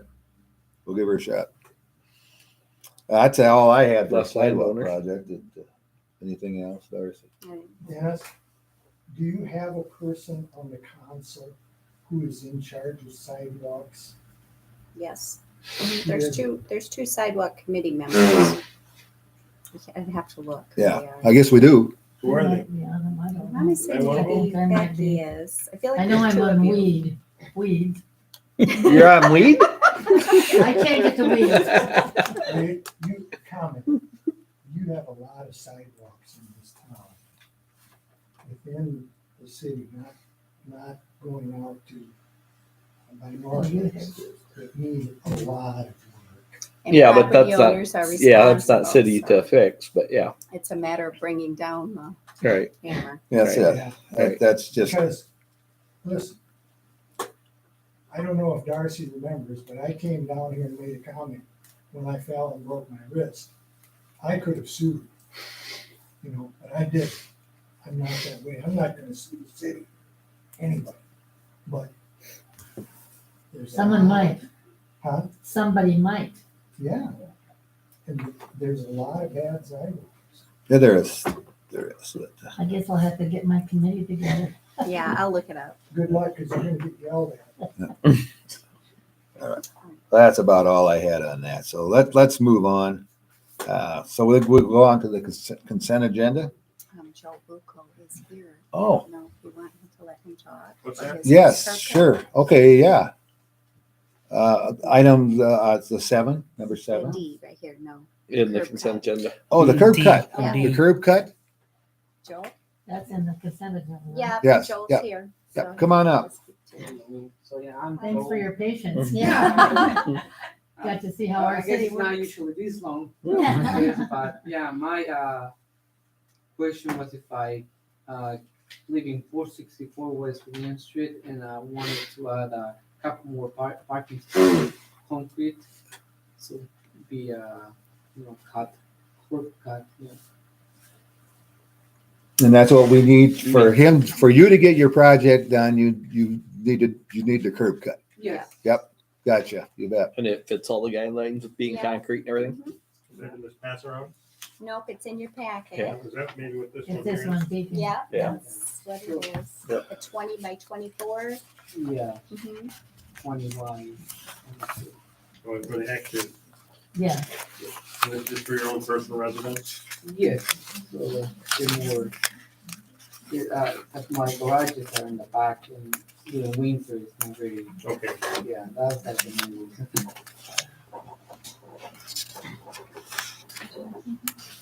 So how do you get back to your garages? Basically using for storage, Okay. food,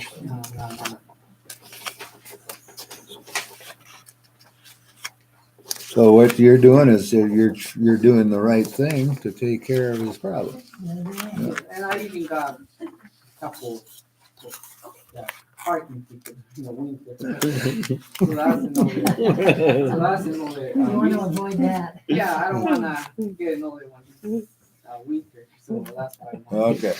do something. So like your that. house is the one that has that cool fountain in front of it? Yes, yes. Oh, you've done so much yeah, on that property. That looks really yeah, nice. I did a lot of work Yeah, last year on that.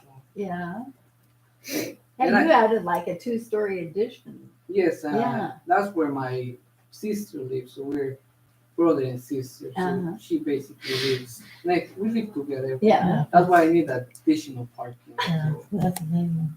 Oh, yeah, you've done a lot of work on that property. And also, I think ask about a lot that the city owns by the railroads. Always asking about Stoneman Lot, Yes. if it's still for sale. Oh, well, we haven't, Yeah, we haven't talked about that, but we yeah. haven't, You're interested in that lot? yeah. Yeah, I'm interested in a project for next year. Okay, what would you be interested in doing with that lot? So my idea would be to build a duplex. Okay. Two, yeah, Two-family home. two family Mhm. home. Yeah, access from the front and back. Okay. And something new because I know a lot of people look for places to Sure. move in the city. You know. That's true, we don't have enough of those kind of Yeah, places so I sometimes. would build something new. Okay. Do you do all this work yourself? Well, I've been also been hiring some more people to Oh. help around. I'm able more of the thinking and planning. Oh, you're Yeah. You're the brains. The brains, of it. yeah, Yeah, so I yeah. do more of that, and then I Oh, get a okay. few guys to help around. Wow. Do you do sidewalks? No, that's the thing I don't like to do is the concrete because it's too No, hard. I mean, even the planning part of it, but yes, yes. Yeah, that's one of my Yeah. plans if I. Well, good for you. Good for Right. you. Yeah, if you guys think about it. Yes, we will, you bet. Yeah, okay. All right. So any questions, you guys? I mean, he's here No, and thanks wants for to coming. cut. You bet. You need this. Yeah. All right, thank you. Okay, so we'll be okay for that. I think you'll be okay. Yeah. Okay, Yeah. okay, thank you. Thank All you, right. Joe. Thank you very much. Yeah. Thank you. All right, so what do you all think about the rest of it? You got D explained and then, Let's see, hometown celebration got $21,000. Yeah, I still don't have all the RAGBRAI bills. Oh, I'm really? still How waiting come else? for, From who? the porta porta potties. potties? Still don't have it Who the hell from was that? packet. Okay, that's So, okay. yeah. I mean, But yeah, pay they're it. 20, but you know, we deposited, Sir, the 10 from RAGBRAI in I there. think you might come out ahead. I don't think so because No. I could write checks back to the city. I Okay. kept track of all the overtime Yeah, and, I thought it was gonna be a no, I net don't, negative, we didn't but- make anything. All right, that's one question there. There's a question about the zoning administrator. Okay, what's your question? What's that, what's involved in that? You got it listed. Well, I mean, it's just, I'm the zoning administrator, so I don't really do We had a a, little discussion that you and I had on the Yeah, we phone had about some about a points. Board of Adjustment Right. meeting coming up on October If you give me some notes to 20th. share with them, I wrote some notes down. I'll take them with me. I remind me when we're done, I'll go get them on Okay. mail. So does this mean you need an administrator for zoning? No, No. no. What does It's that just if you want to ask me anything. Normally I put the building permits in the pass round. That's really the Yeah. I report. would like to ask about something in zoning, the Napa building. Okay, yes. So that Board of Adjustment meeting is coming up on October 20th. The permit for that was denied by me. It does not have enough plans and specifications. It needs to have fire zone district materials per code. And you know, we had some issues with the building structurally that we, Was that ever inspected to be okay? so we got, the building inspector got it to the point where he added some bracing in the basement to the posts. What we had left was we were arguing over some fire material that needed to be put around the furnace and the ceiling area because of that fire code regulation in a C1. And the roof was still an issue for us. We got to a point where he hired a lawyer and the city attorney said that he's done enough structurally that it's no longer a dangerous building, right? So we let it go. So now what did the zoning committee decide that they want to let him do what he wants to do to that building? No, They haven't met they yet. meet October 20th at 5:15. And then the next day, when does it? Right after that meeting, Is what is that other? The Planning and Zoning Commission meets at 5:15. In regards to that issue, the Board of Adjustment is right after them Okay, the same day, to okay. hear his argument of Okay. whether or not they're going to allow him to move forward with this project, Now, because what- I denied it. there should be some engineering study done I that think so shows too. that that structure can support a second story. Well, and the other issue is it's a multifamily that he's requesting, which has to go to a Board of Adjustment regardless. And where are of they gonna where he park was and all putting- that, yeah. Exactly. I don't believe the parking is sufficient. Now, let me ask you, also heard that the old Casey store got bought. I have not had anyone come in regards to that. Okay. So whether that's true or not, the city is not aware of that because we've had no new owner or no contact. No, nothing, No. yeah. Probably cheaper to just buy the Casey store and renovate that into some apartments. That would still be Board of Adjustment. I know, but I'm saying, Yeah. rather than trying to put a second story on a building with probably a lot of structural questions in it. Very much so. Go a second story on top of that old first story. Might take care of the first story. That's right. I don't end up in one big pile. Yeah. Who's liable? If we grant that, if our board grants that, and we have a disaster, a fire, a death, or whatever, who's gonna be liable? There's gonna be lawsuits. Are we liable because we allowed it? I'm not sure, Larry, but that's a good That's a question. legal question. I think that you have to call our attorney and let the Board of Adjustment and the planning and zoning people know that if there's a fire and somebody, or the roof caves in from snow and somebody is injured, hurt, killed, worst scenario, who's liable? Are we liable because we allowed it? And that's why I say there has to be an engineering study, and maybe we have to hire an engineer to study. No, hear me out. You can't trust. You could go out and hire a cheapskate engineer to say everything's hunky dory. End result is, who do you trust? The engineering study's got to be done by somebody that you can trust, not Joe Schmo from Kokomo, who thinks he's an engineer. Well, and I think, and I could be wrong, we do need to check with an attorney, but I think our job is to decide whether they can use it as that or not, but it's their job to make sure it's safe and sound. Right. And the other thing that the Board of Adjustment needs to look at, which is very specific in the zoning code, is they have to know if he has to show that there's a need Right. for additional Housing. And when we reach out to our property management of all these larger complexes, there are several vacancies. So really, the need isn't there. Right, okay.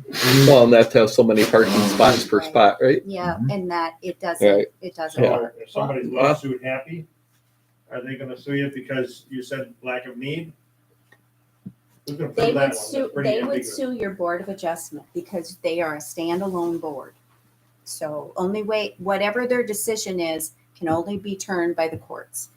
They can't come back to But I council. mean, You by have sue, no are they gonna be jurisdiction over personally them. li- The Board of Adjustment personally liable for the decisions that they make? No. No. No, Sure as hell shouldn't be. No.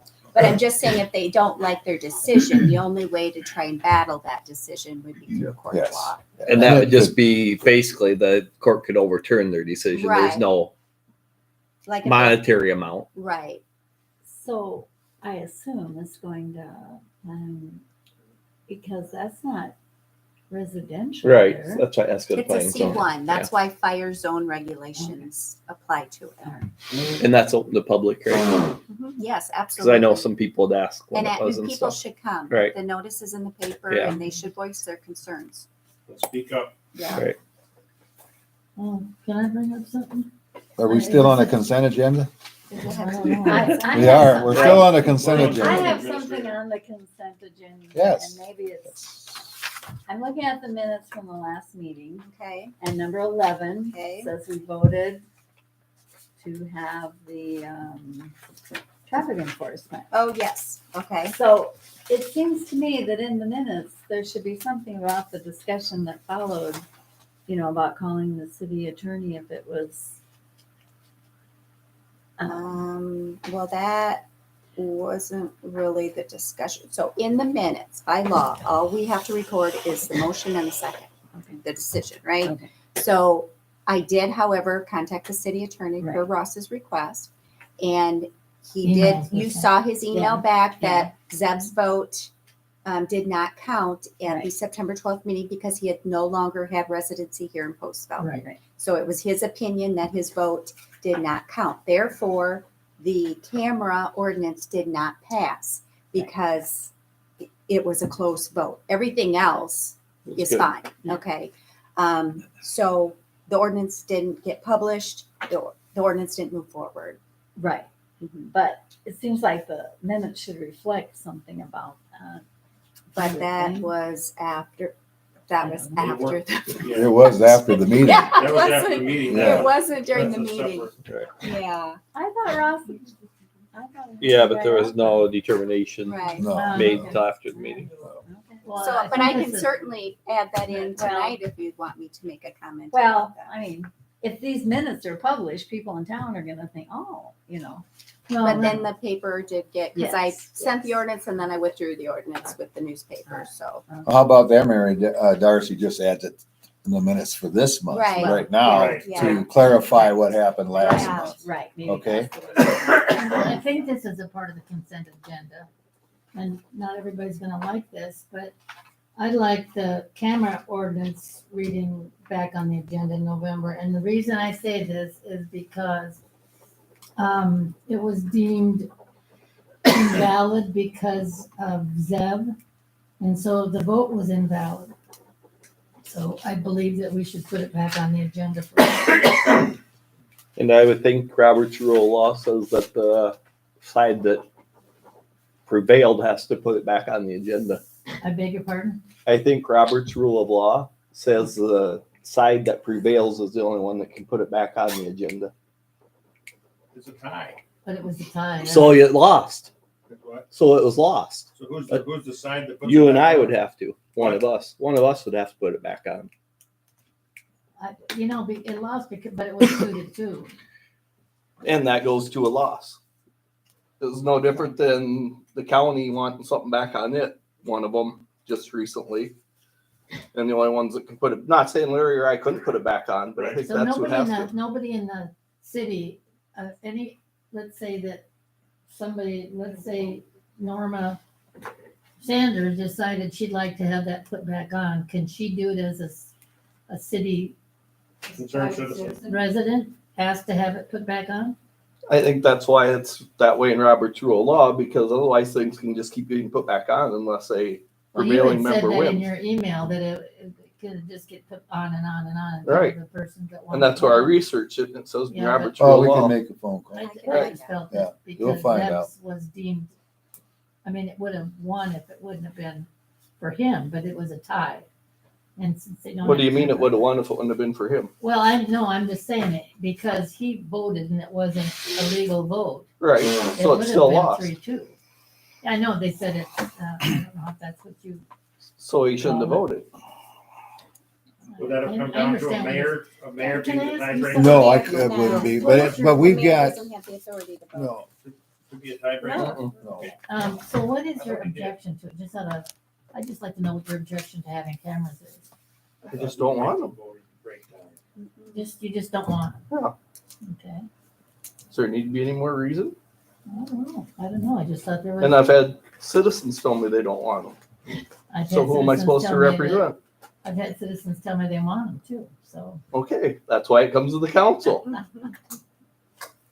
And it lost, and now we're back to this point. That's why I said, that's why the Robert's rule is what it is, or it's just gonna keep coming back and back and back.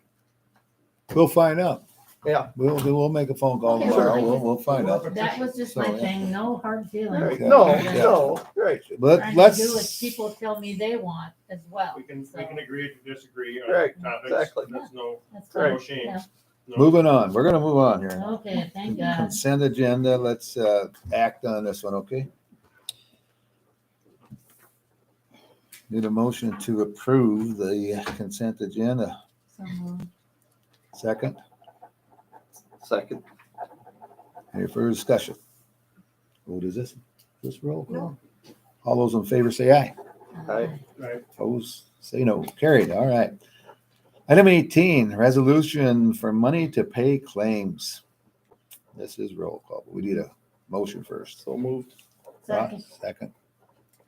Okay, Darcy, whenever you got Okay. time. Engelhardt, Yes. Ingstrom, Yes. Malcolm, Yes. Moore. Yes. All right. Thanks. We're at item 19. We're You can do 21st before you go there. That way you don't have to. You mean 21? 21. Oh, yeah, 21. Yeah, let's do that. You bet. Public comment. We're one more time.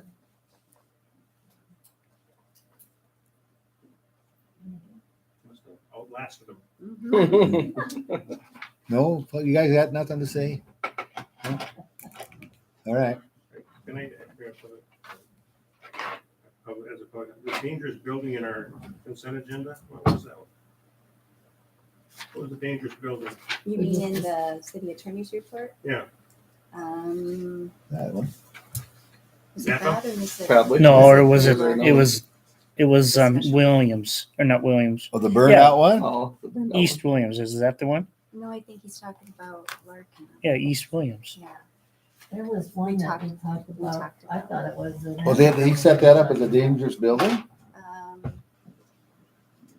Yeah, that's what he said Oh. we could have charged. Oh, So I he's see. giving, I said, council, we're giving him a, oh no, that's the burnt house. Yeah. Yeah. Burnt house.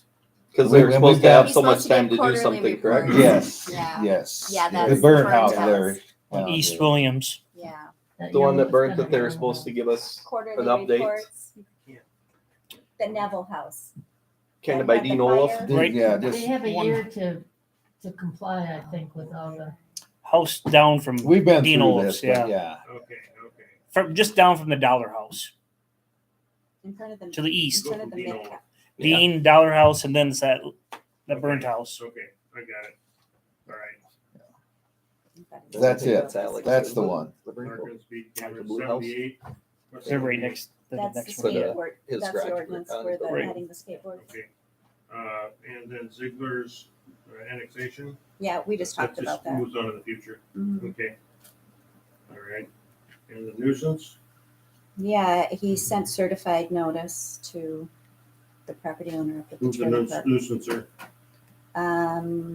It was criminal activity Which one were you talking up at about? the trailer park. Oh, yeah. So the property owner's getting Okay. served Yeah. notice. All right. Was that just in the folder? That I laid it out for you. UPRC It was the city property. oh, it was attorney's. in there? Yeah. Okay. I UPRC remember property seeing it, I needs, but just- that still has to do with the Yeah. inspection for BMH, the hospital. Right, yeah, we're Yeah. done with that. Done? Those are Okay. done. All right. And the easement we're still working on, that's the Green Street that we're gonna be digging down there. We need an easement for those utilities through there in writing. Where Corey Bacon's gonna be digging. Yeah, who owns that? Upper Explorer Sloan. Land. Well, they own that because they own the apartments. Yeah, Okay, so we okay. need to get an easement, which he's still working on it. That's gonna be two pipes side by side, right? Yeah. To take care of the flow. Correct. I got We it. ready to go into Thank closed you. session? Yeah, we can do council and mayor comments Yeah. afterwards. That guy. Comment, Mayor? Sorry for that. No, we'll do those after the.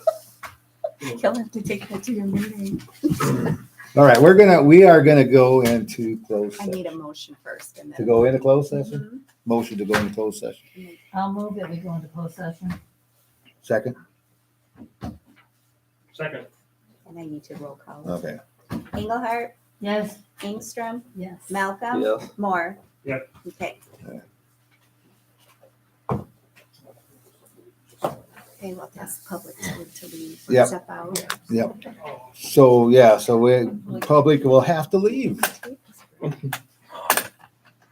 You have to go to the living room. I do need to go to the lady. Okay, all right. Tape and tape. Good thing we YouTube it.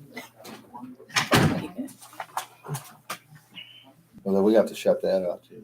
Yeah, well, No, yeah.